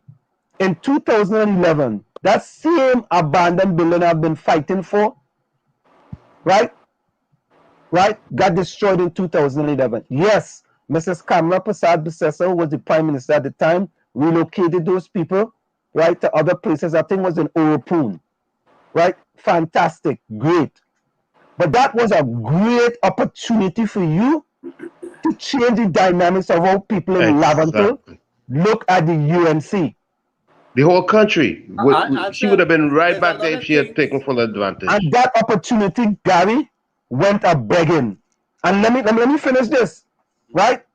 Listen, it is no difference under the PNM now. Because Correct. the PNM been in power since 2015 and it's 2021 now, and the building's still sitting there abandoned. So the PNM UNC is the same kettle of fish. Exactly. Same kettle of fish. You know, but it speaks volumes to the populace. When you really think about it, the people, the electorate is who you got to look at. Because if you can pull wool over their eyes forever, then the problem is not really not the political parties, is the people. But Tommy, I will also not blame the UNC here, and here is why. The people of Laventille didn't vote for the UNC. Yeah, but that's beside the point, Ansem. But that's how politics is in Trinidad and Tobago. No, but she wasn't operating like that, man. Some people gave the impression she was operating like that. I would have had in her face. But Gary, that, you know. But Gary, I am giving the UNC a blight. No, but I cannot give the PNM a blight. I can't give the PNM a blight. Leave the building out for 1 second. What I'm looking at, right? She had some plans to put the preschool system in place for the kids that the government was going to pay for. But Gary cannot leave the building out of it. No, what I'm saying, because the UNC has never won in Laventille. And Sam, she was meeting the needs of the people. But if you are trying to convert people, you have to show them. You have to show them, you know. This is a show me thing. Yeah, and she showed them. I understand that, but what I'm saying to you is what I'm looking at. It's not a matter of winning their votes, but it's a matter of what she was doing at the time there. She was putting the structure in place. In fact, she put a lot of structure in place to meet the needs of the people and to help pull them up from where they were. So, you know, it was not just a matter of just the building. What I'm looking at is she provided what they needed right away. Whether it's the food card, you know, I mean, you know, the needs. You could go to social services and you could get the help. You get, I mean, Christine, I'm trying to get Christine back on. She was the Minister of Social Development. You know, let her elaborate more on what they did there. I think she said Tuesday she's going to come on and we're going to continue this topic about meeting the needs of the people in the country. I mean, what I was concerned about and what I was looking at is the things about meeting the needs of our people. No matter if they don't vote for you again. I mean, it would have been nice. It would have been nice if Laventille voted UNC. There would have been a hell of a lot better, a better situation. But Dr. Rowley also, I mean, he spent some lies, but the thing about it is he didn't maintain things. He didn't build upon that. He didn't say, well, he didn't show that he could do better. And that is what I was looking for. We was willing, you and I were willing to sit there and to pull people in to assist him from this end to make sure that he succeeded. But he didn't accept that. Up to this day, he would not accept that. There's a lot of people on this side was willing to assist the country.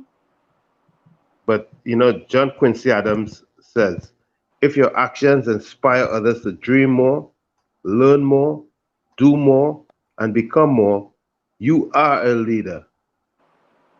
These are some of the things that we... You have to engage. That's not Dr. Rowley. You have to be part of it. Sorry, Tommy. That's not... No, I know why I said it. I know exactly why I said what I said. You didn't describe Dr. Rowley at all. Listen, and guess what? I don't see leadership in none of them. Yeah. But listen to this, right? And somebody just sent me this. I can't open it because it's on Facebook. It says, Penny put stop to ill-advised, politically weaponized water disconnecting drive housing. Minister 𝗪𝗶𝗹𝗶𝗵 appeared to have hammered some sense into her cabinet colleague, Public Utilities Minister, whatever it is. I think his name is Gonzalez or something like that, the minister. Yeah. Somebody just joined us for the first time. Trinity to the Bone. Welcome to WZYE 95.9 FM. Where are you joining us from? The PNM was in government for our first 30 years and have established deep-rooted hierarchies in the public service, civil service, and state enterprise, even the public sector. You know, many people may disagree with you on that too. Many people will still say that.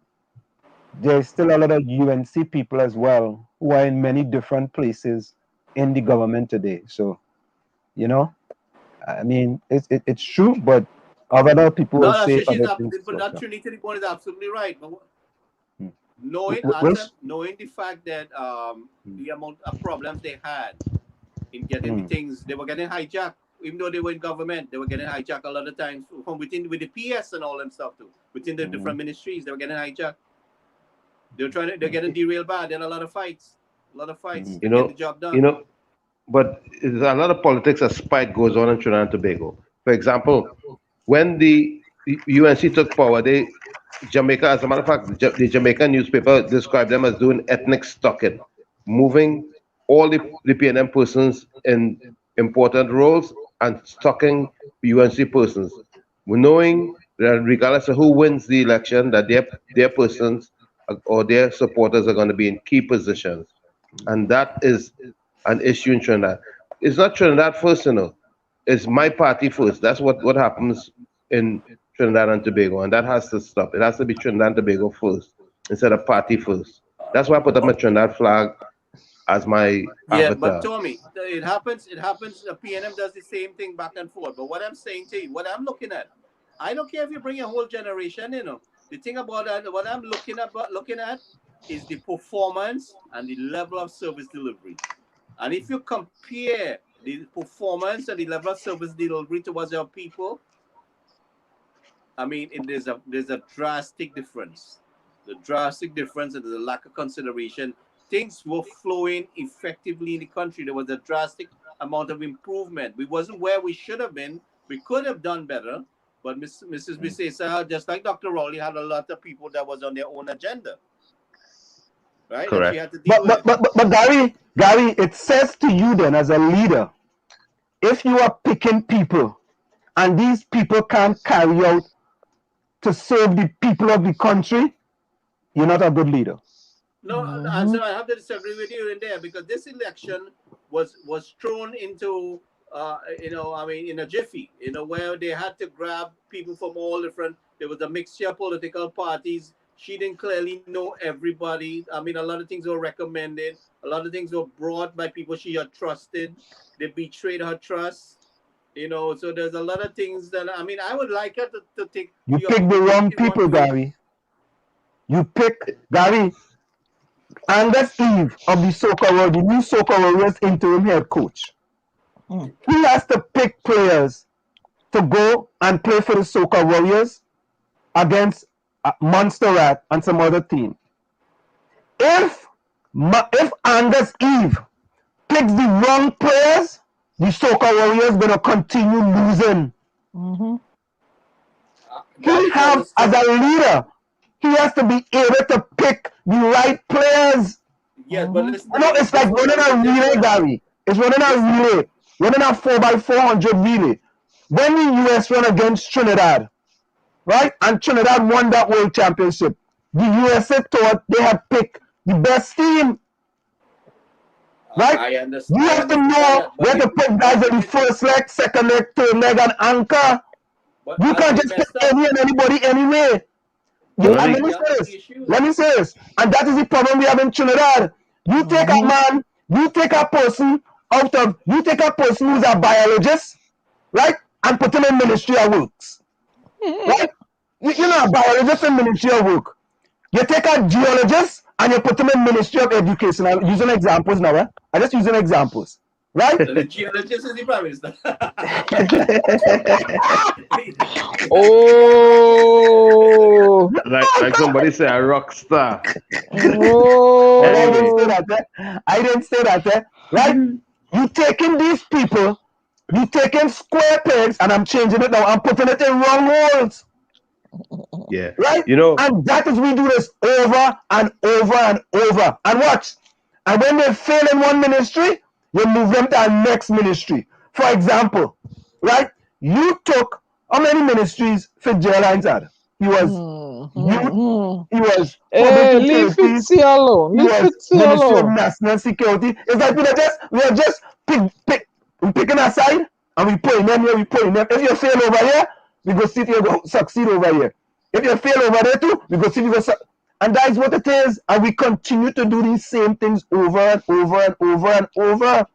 But Aslam, I'm gonna go back to the partnership and talk about the fact that Jack Warner was commendable in his service to the country, right? And the fact that he was literally ostracized and demonized because of his FIFA business, which had nothing to do with what was going on in the country. And that also added to the demise of the partnership government because of the lack of focus of leadership. You know, because I have to say that the people around the leader who encouraged her to throw Jack Warner under the bus, they did her much more disservice than we could ever dream about. And that also led to the demise. 𝗪𝗵𝘁𝗵, who had his self-ego against Jack, all right? Because Jack knocked him out as Shoguna's mayor because you are doing crap, okay? And so that's one of the things. So, but the thing about it is, Jack faced a lot of problems from inside the UNC and outside the UNC. I mean, a lot of people wanted Jack gone from the PNM because Jack was holding the partnership together. Jack was never a PNM. He wasn't a PNM. But Gary, has Jack ever been caught in corruption in Trinidad and Tobago, other than the fire service truck? Has Jack Warner ever been caught in any corruption in Trinidad and Tobago? Forget about FIFA, in Trinidad and Tobago. Well, no, absolutely not. But what I'm saying to you, even what Jack did in FIFA, he did. You said no. You said no. So let's move on. Once you say no, you've said no. But what happened? What they tried to nail Jack on, or what tried to shame him for? Jack haven't done anything different than anybody else in the whole lifetime of FIFA or in any American sport. Exactly. Exactly. And Jack was a pillar and a strong force in the selection, or should I say election, of the partnership government. And they needed to keep that in mind and not focusing and throwing Jack under the bus was also an addition, or should I say a reason why they demise. Yeah, that's a big reason why they demise. And the thing about it is, Mrs. 𝗪𝗂𝗧 said she told Jack to handle his business, you know, and I guess he got a little upset too. But I am sure that this guy, 𝗪𝗵𝘁𝗵, made his life miserable because 𝗪𝗵𝘁𝗵 had a personal vendetta against Jack, you know, so because for squeezing him as the mayorship on us, you know, Jack. Gary, I know much more than I want to talk about. Yeah. But because I was go ahead, Tommy. I was on the ground, so I know a lot more than I want to talk about, and I was in the loop, you know. So Mark Daniel said, question to maybe Tommy, knowing all of this, how do we fix and move on? That's a good question. How do we fix and move on? You know, that's a good question. I mean, I had the solution. Well, at this point, in spite of the faults of Mrs. 𝗪𝗂𝗧, she addressed the issues head on. Where she fired people, she moved people, she doesn't shift them away. She even fired Anand Ramlogan, even though there was the information that wasn't clear, just on speculation. So I mean, she fired Gary Griffith and the other guy, the West guy, just because of the issue that was going on. She had no facts yet. But I mean, she didn't do just like the PNM. So what I'm saying to you is, there was a lot. This election was thrown, you know, at her.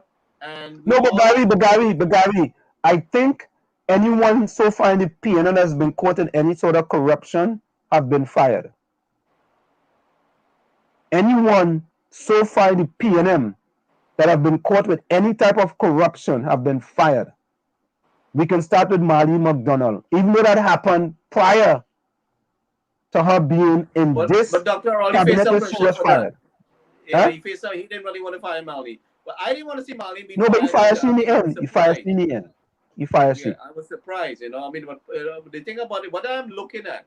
And Gary, to be honest, that is the only person so far in this PNM government, under the Prime Minister, Dr. Keith Rowley, have been charged with any kind of corruption. There has been no other. Well, we will see when the government change, and we will see what information comes out if it changed. No, but Gary, come on, man. Gary, come on, man. You can't go to the Waffle House now, Gary. You can't. But guys, Yeah. Let me tell you something. Look, you know, I'd be the outsider looking in sometimes, right? Because I know of a different society, Barbados. I find in Trinidad and Tobago, it is too tribal. And what you have to look out for that is going to sneak up on Trinidad and Tobago, you're going to have the Indian mixing with the Negro, the Indo, and the Indo mixing with the Syrian, and the Syrian mixing with the African, and okay? And you know what's gonna happen? You're gonna have a mix. Wait. You're gonna have you're gonna have the Venezuelan mixing with the African, mixing with the Indo, and you're gonna have a mixed race society soon. You're gonna have a large mixed race. Now, what are you gonna do then? What are you gonna do then? Because then that voting populace now is mixed. My mother is Indian, my father is African. My mother is a Venezuelan, my father is a Indian. What are you gonna do then? You know, I wanna just step back to Mark Daniel's question to me, because I think I deserve to answer what he asked me. All right, so we're gonna pick up Diana's question after. Go ahead. I think for Trinidad, we need a Caribbean solution. It sounds a little far-fetched, but I dream a lot. I'm big on dreaming, and maybe my dreaming sometimes may seem out of place, but I still believe that the only solution for Trinidad is a Caribbean solution. Why? We need an overarching government, or should I say structure, to keep things in line. Especially for Trinidad. I have to say especially for Trinidad. I know Jamaica may need that also, but I know especially for Trinidad, we need an overarching system to keep things in place. Because what happens is that when you put people in power, they become, in these little societies, they become kings on hills that do what they want. Look at the arrogance that we are experiencing today with leadership. It's only because there's nobody higher to answer to. You understand what I'm saying? I still believe we have to work very hard on getting an overarching system for Trinidad especially, and the rest of the Caribbean, so that none of these leaders become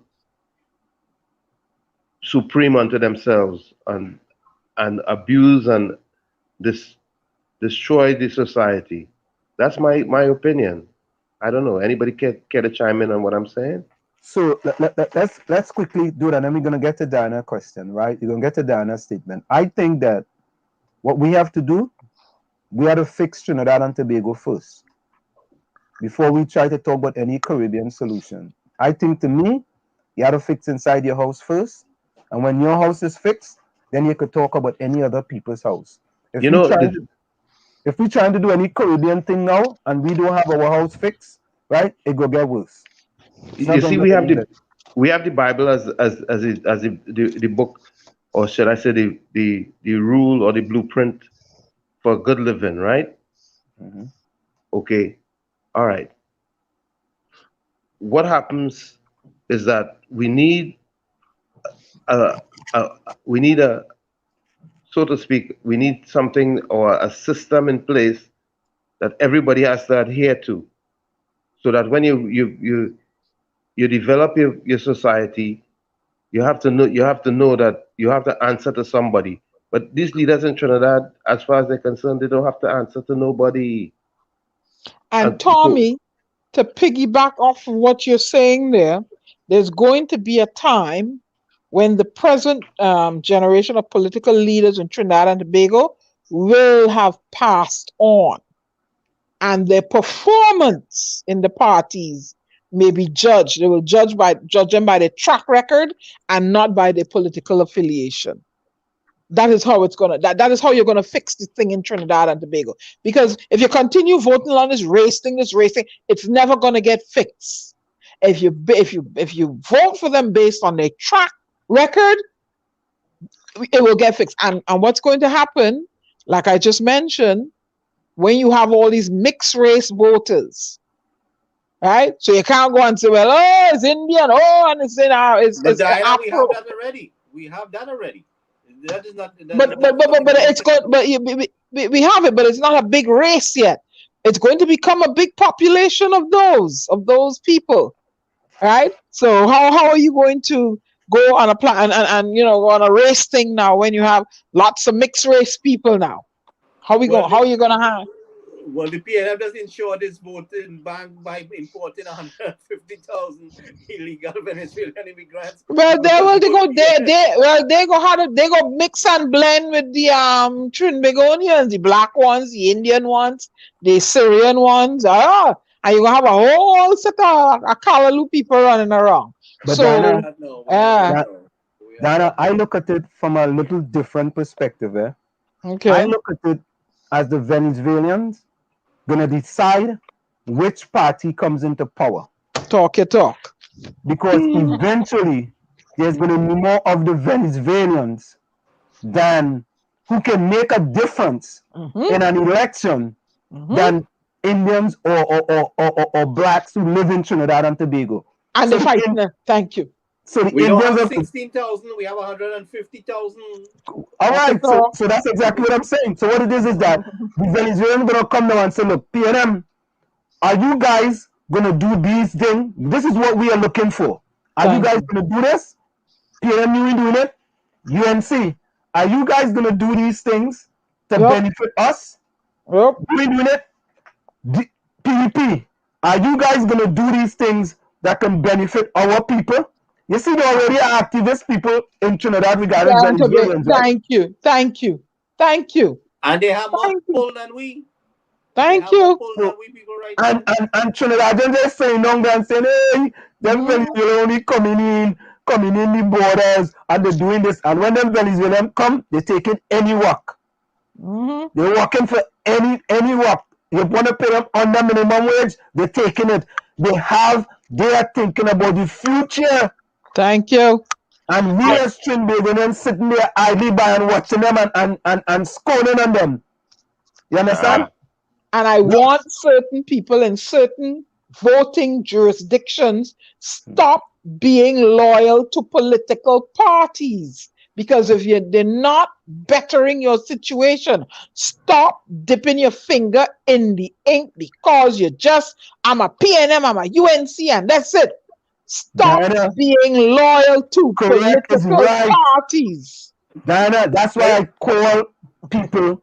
I'm not in the UNC, so I'm not going to talk about them. That's why I call certain people in the PNM the go along, get along PNM gang. They are part of the go along, get along PNM gang. Doesn't matter what the PNM tell them. Doesn't matter what it is. I am part of the go along, get along PNM gang, and I'm going to defend this to the hilt. Now, that happened. They called 𝗪𝗶𝘹𝗶𝗃, a real brilliant young man, right? Did they give him a chance? There was a whole set of parading. The Beatam turned completely yellow for the election. Where did they vote? Where that vote went? All the money that they get, where did that go? They had an opportunity. Gary, you see that, Gary? That was a farce. I know personally about that, Gary. It has certain people put up the UNC flag on the beacon because of certain things they wanted to get. Oh, Lord. I know that. Well, that's what I'm telling you. You believe that? I know that for a fact. They had that opportunity. Listen to me. This same girl, Julia Davy, right? You know how much money Jack Warner gave she? You know how much money Stephen K. gave her? She got Gary, allegedly. Allegedly. Listen to me. I was in. No, I'm just telling you allegedly. Allegedly. Allegedly. I was inside the game in 2007. I was in that 𝗪𝗵𝗁𝗘𝗧𝗦 camp, and she was a lot slimmer than than you see her now, and you know, and she was complaining and fussing and everything. I was down there. Gary.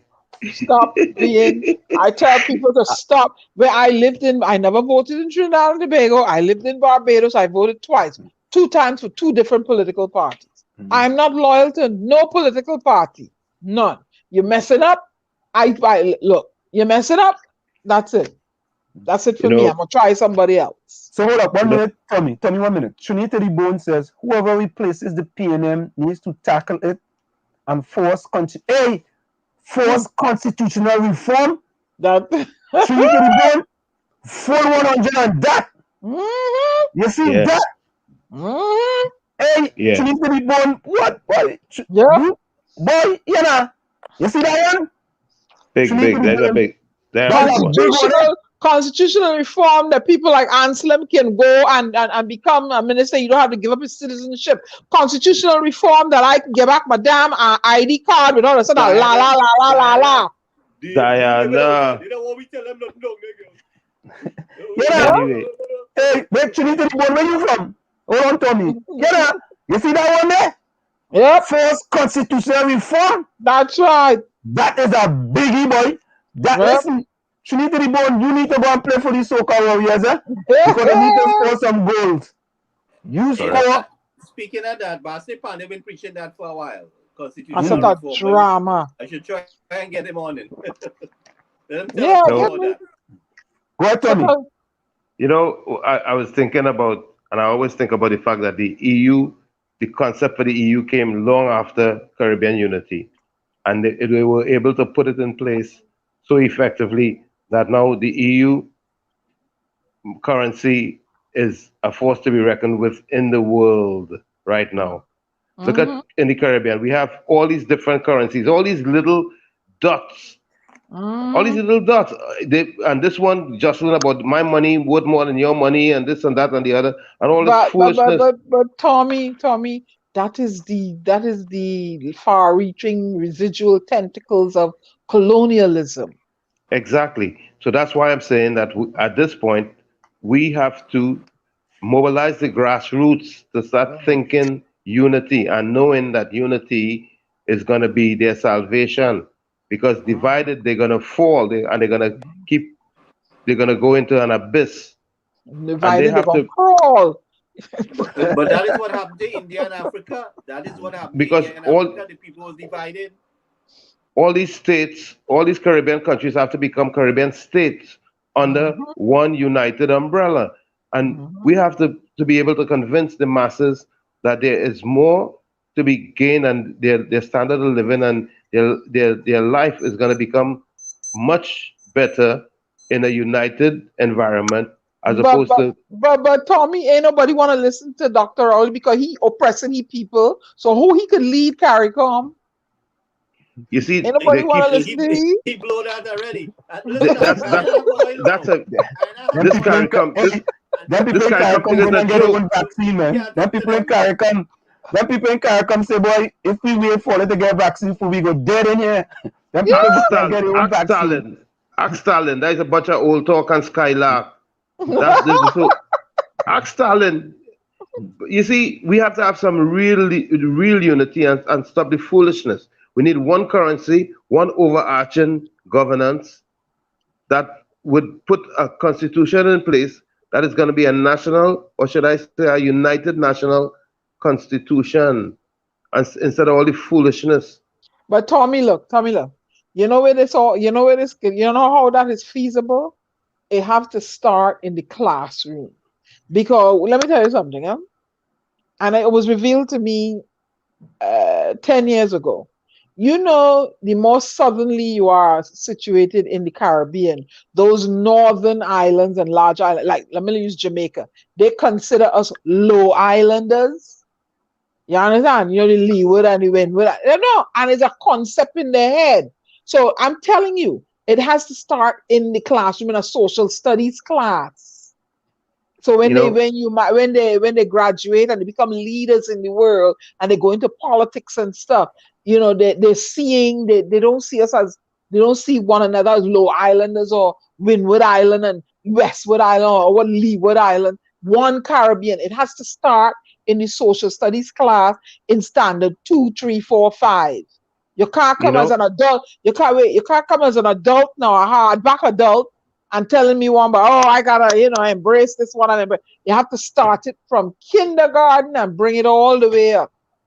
Yeah, that's where it starts. Tommy, hold that thought right there. It's almost at the top of the hour. Of course, folks. Okay. It's in the middle to the Dark Triplet on WZYE 95.9 FM. Of course, we come to you every Tuesday, Thursday, and Saturday from 7 to 9 p.m. We're having some really fantabulous, splendiferous discussions today. And we want to thank some of you who joined us tonight. But folks, WZYE 95.9 FM is in Facebook jail, so we couldn't stream on Facebook tonight, but we are still streaming. So let's listen to preach, and then we're gonna go for a break.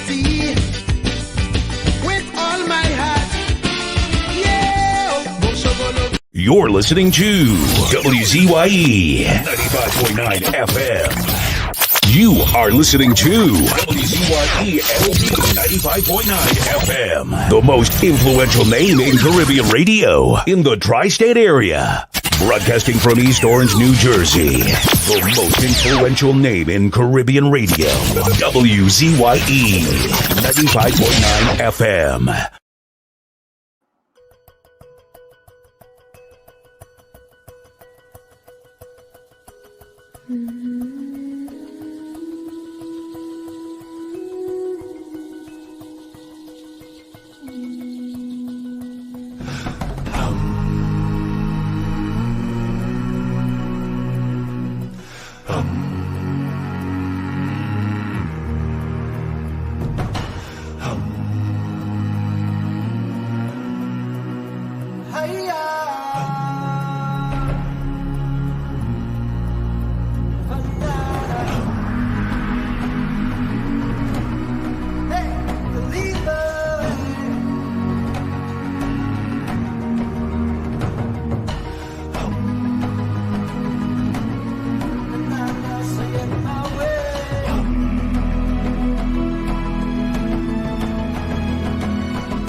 And of course, we are back with you. It's in the village with the Dark Triplets on WZYE 95.9 FM, coming to you every Tuesday, Thursday, and Saturday from 7 to 9 p.m. And Tommy, continue with the discussion.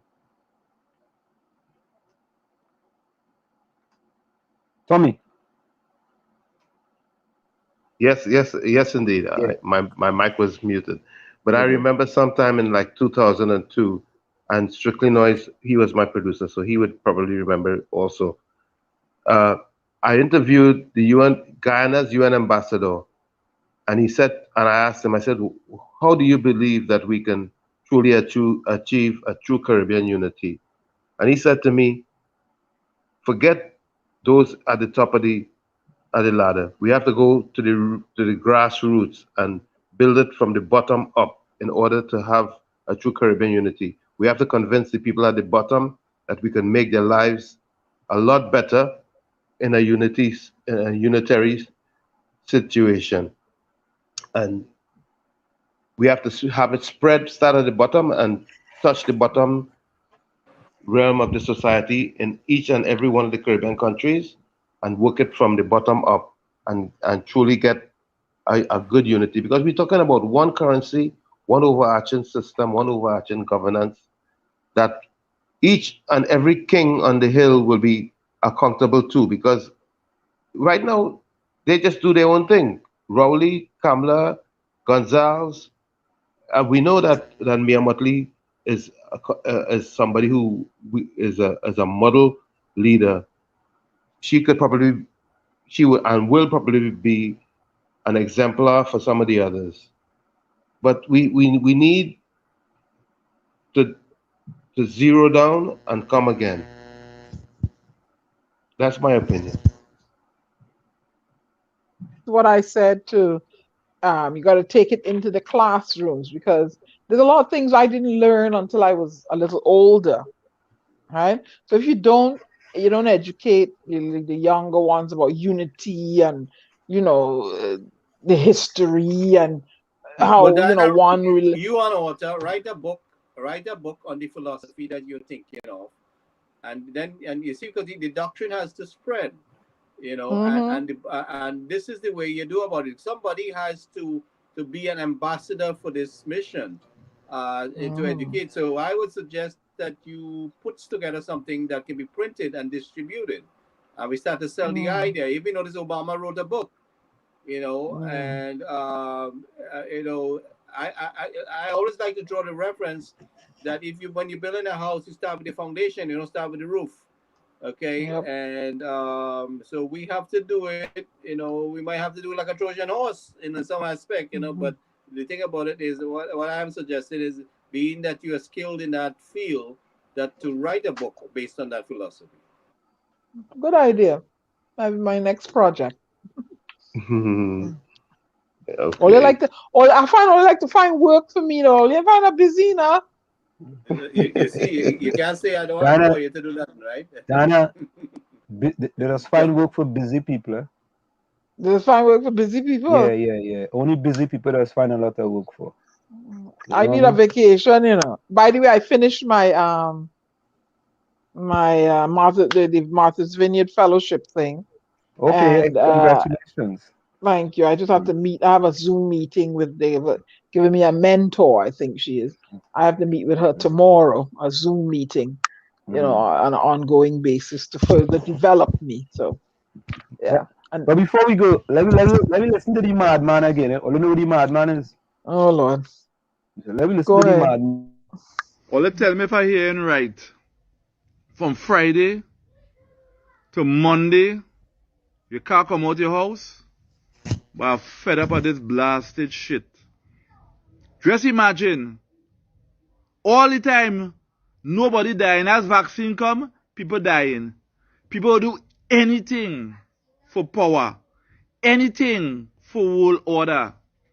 People have no money. Children have no food. You never give nobody no grant, and you don't care about nobody. No, you wouldn't stay inside for 2 days. Father's Day, you don't want no children go and see their father. How you go build a community? You can build any community where children can go and see their father on Father's Day. You can lock down no country on no Father's Day. Too damn wicked, stupid, nasty, and ugly. I hope this reach up inside of your caca hole.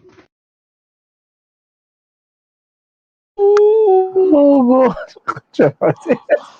Trevor says he's a madman, He's a madman. But you see, people like Trevor says, though, you gotta take the good that he says and throw the rest. But the fella does have some serious thing he does say. Serious thing. And people just dismiss him, but that fella he's a different type of fella. You know what I mean? But I tell you, he's standing up. That's the thing about it. He's standing up as a man. He's taking a stand, regardless of his of the language. I mean, he's taking a stand, and you gotta respect that. But Gary, and we go close. But Gary, let me say this, Gary. I don't remember between 2010 to 2015, anybody that stand up against the UNC the way I have stand up against the PNM. Let me just say, I don't remember. There could be, but I don't know of anyone that publicly stand up But against stand up against the UNC for what? In what aspect? What corruption. What was going on with corruption? Because there was so much. I mean, the Prime Minister of the day was addressing it as it comes. You know, she was firing people. She was moving things around. She didn't let them. No, Gary. Yeah, Gary, I hear that. But I'm saying, no activists that came out and stood up against what they think was happening and spoke out about it.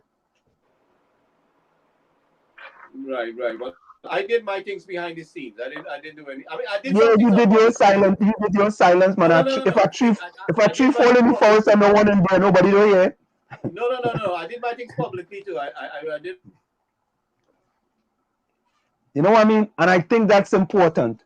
That if we want to change. When Hawaii tried to bring the property tax, I went up against him publicly.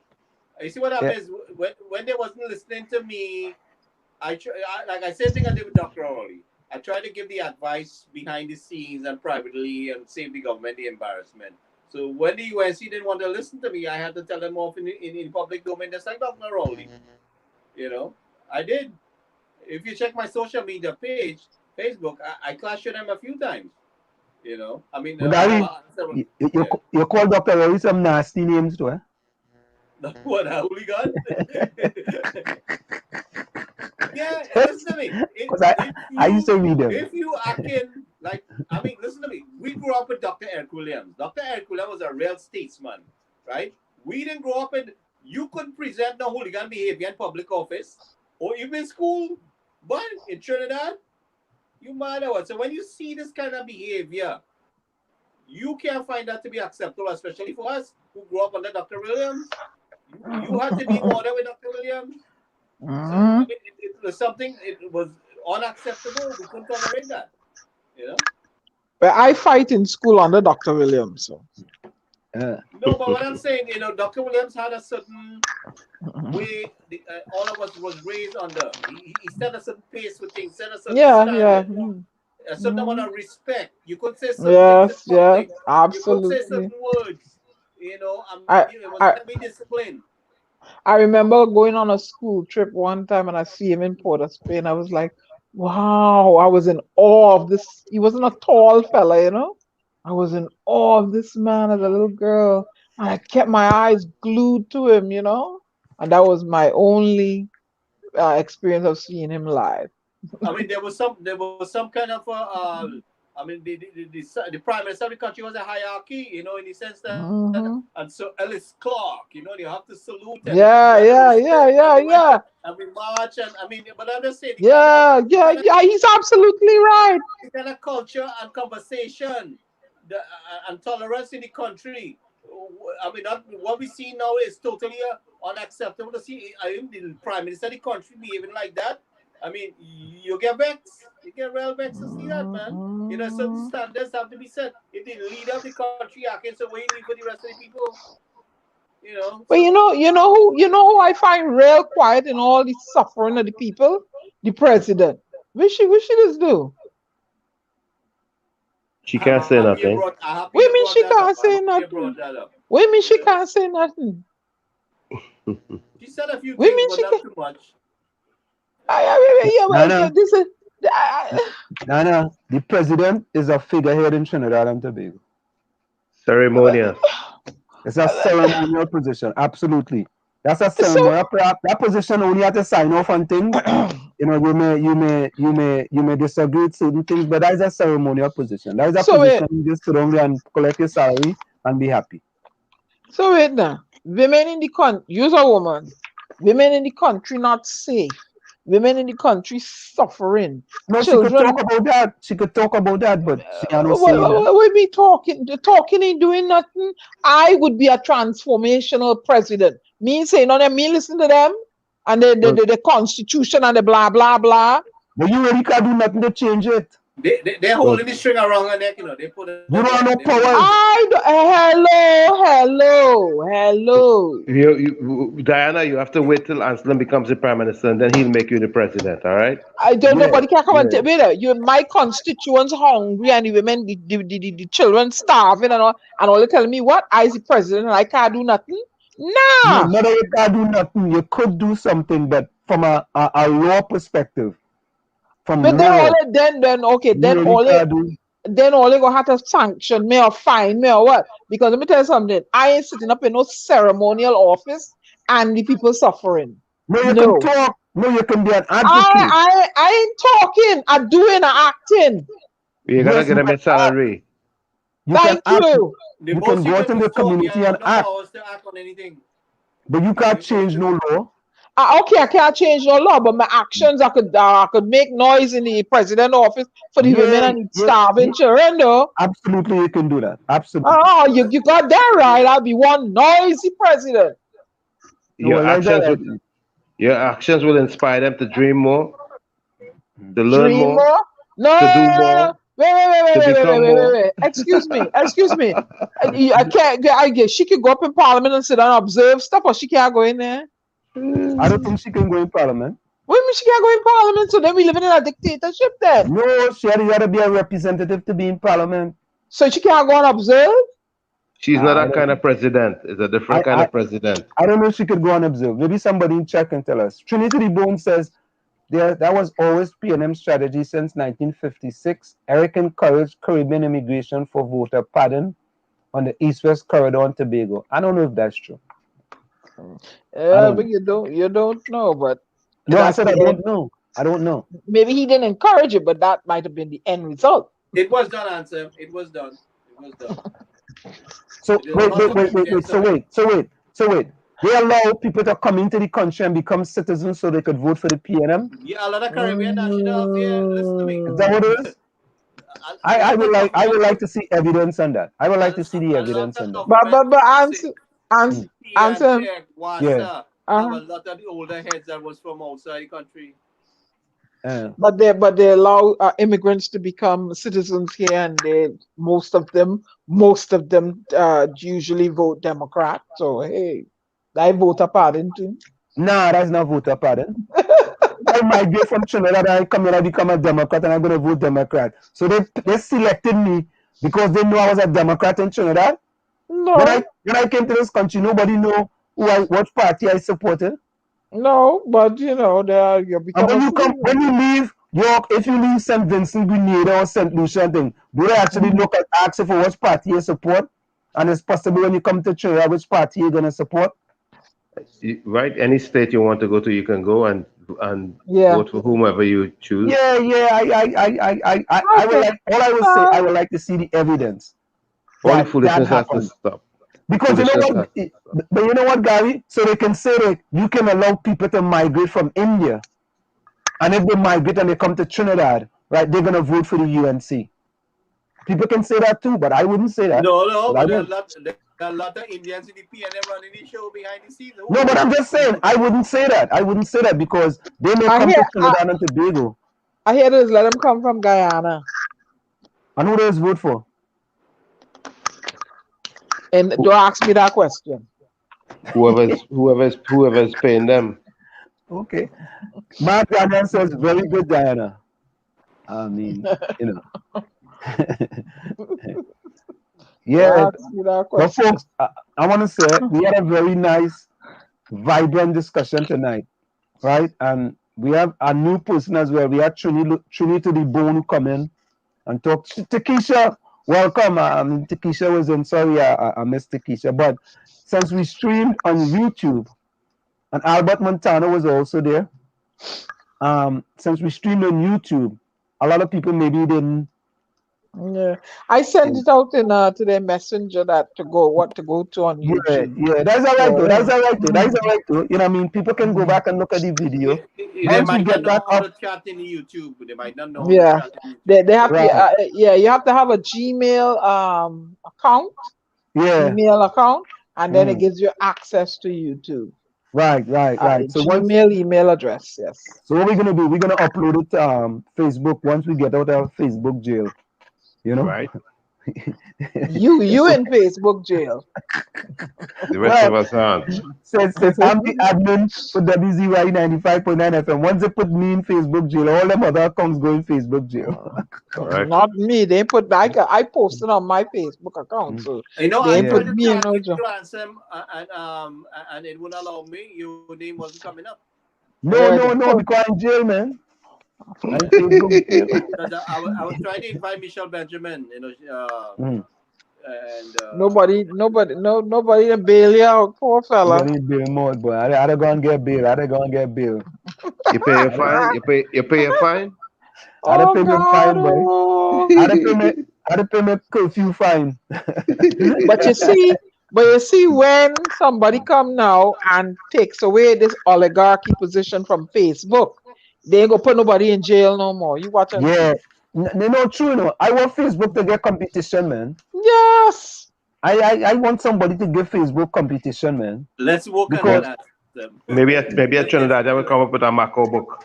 yeah, some kind of book, a Marco book or some kind of thing. Yeah, a Marco book, that's You know, Oh one time, a Marco book here. no, true, you know, at one time somebody started a West Indian tube, you know, but it didn't last long. They had a West Indian tube. But because I keep preaching neighborhood watch, but I say the wrong thing. It should be Marco Hood watch. Yeah, change it to that. Oh God. So, folks, I'm gonna start with the closing words tonight. In the words of Frederick Douglass, power concedes nothing without a demand. It never did, and it never will. Find out just what any people will quietly submit to, and you have found out the exact measure of injustice and wrong which will be imposed upon them.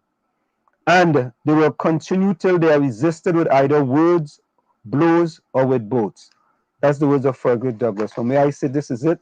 The clock on the wall, so that's all I like to say, but I've got to go. Remember, hard work beats talent when talent does not work hard. And for every 60 seconds of anger, you lose 1 minute of happiness. And let me just say thank you to Mark, Daniel, Trini to the bone. Thank you for joining us for the first time. To Keisha, who also joined us. Albert Montano joined us as well. Cindy Rampasat, thank you for joining us too. And those are the people that joined us Hey, Cindy, tonight they go on open the YouTube. borders, girl. Soon you get to go home. Oh, Cindy stranded? Yeah, Cindy over here. Yeah, Cindy Oh, stranded. wow, boy. Yeah, all Cindy right. border closed. Yeah, go ahead, But Tommy. I don't know why they're not giving any exemption. I don't know what the story. Yeah. You know, I'm gonna say what Para Mahansa Yoga Nanda says. He says, if you want to be sad, no one in the world can make you happy.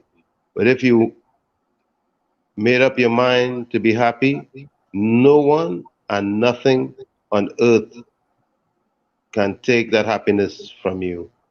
So in all situations, you got to keep your head up because there's always light at the end of the tunnel. Anyway, I thank you. I thank each and every one for putting up with us for this couple of hours. And I pray for your safety and hope that you would rejoin us on Tuesday. Pleasant night, everyone. Thank you, Tommy. Gary. Yeah, I'm just going to say good night, Trinidad and Tobago family. Thank you for joining us. Would like to really reiterate the extension of invitation for you to participate in the program. This is about you and to share your views and to voice your opinion on what's taking place in the country. Trinidad and Tobago belongs to all of us, and I'd like to encourage you to step up and take a stand for your country. This is a Trini Phantom saying good night. Thank you. Thank you. And Diana? Okay. The oppressor's power can often be used against the oppressor by the oppressed. I am the voice of the oppressed in Trinidad and Tobago.